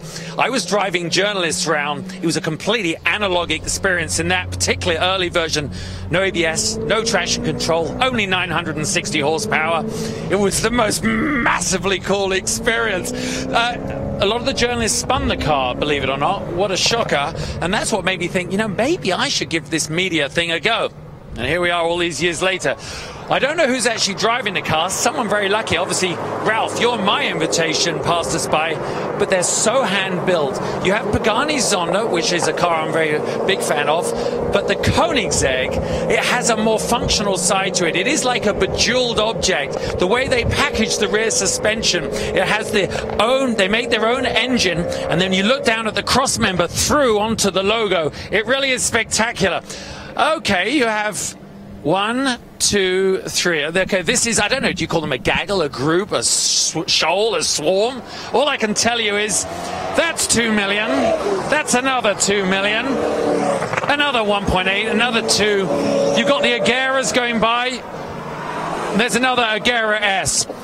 As with all these things, they customize them to the bespoke nature of the very lucky, wealthy individual that can afford them. I have a feeling they haven't got the pro drivers behind the wheel, because otherwise they'd be unleashed. Certainly, if I was behind the pace car, Ralph, I would have disobeyed things by now. If you were behind the pace car, you'd disobeyed them. It's been an amazing element here, adding to Monterey Car Week. It's a fantastic car. Maybe next year I'll get a drive. Anyway, it's been wonderful. Thanks for listening to us down here in the pit lane. A great weekend, and I, for one, I hope I'm back next year. Guys? I don't know what you'd call a group of Koenigsegg's, but I imagine it would be somewhere along the lines of what you call a group of crows. A murder of crows. Yes. Can't make this stuff up. Beautiful cars. And great that their owners get a chance to exercise them here on Monster Raceway. A big part of it is because of the folks at Michelin who work the tires on these cars. And you can be sure those are some very special tires that you need to drive one of these cars. I'll tell you, this has been a bucket list weekend. I got to drive a fun car. I got to pass a lot of cars. I got passed by a bunch of cars. I got to work with you on the TV telecast. Got to sit and do a lunchtime picnic interview with Tom Christensen, 9-time Le Mans winner, and Sir Jackie Stewart. Yep. So, you know, got my son here to, you know, yell at me on the radio and tell me what I ought to be doing while I'm behind the wheel. And, you know, with the whole family here, what could be a better weekend, and where else could you spend it? Well, that's it. It's a home weekend for me, getting to come back home to Northern California and hang out with my racing buddies and take a look at some of the best vehicles in the world, so many that we grew up dreaming of, and actually seeing them rolling around in anger once again and hearing them. I always go back to that. That's one of the things I love about this event. And then to see cars like this that now we're all dreaming of. Well, 2 quick notes, one about a driver who's here and one about a driver who's not. John Morton was reunited this week with a car he hadn't raced in 46 years. His C Production winning double champion 240Z. And they laid his championship medals on the dash. He got to drive the car in anger and was beating a whole lot of supposedly faster, wider, tired, and better cars when a half shaft broke. So sorry that didn't go well for John, but everybody loves seeing him in here and seeing Randy Jaffe and Fuller's restoration of the car and have it here. The other one is kind of a sad note. Vic Edelbrock passed away a couple months ago. This is the first Rolex Monterey Motorsports reunion that Vic has missed in, gosh, I can't imagine how long. You lift the hood on any modified American V8 and you're going to find the name Edelbrock. And Vic, gosh, we all miss you. And we miss the big red truck, and we sure wish you were here to entertain us, because we sure love spending time with you. It was one of the things I always made sure I did when I came to this event, to say hello. Absolutely.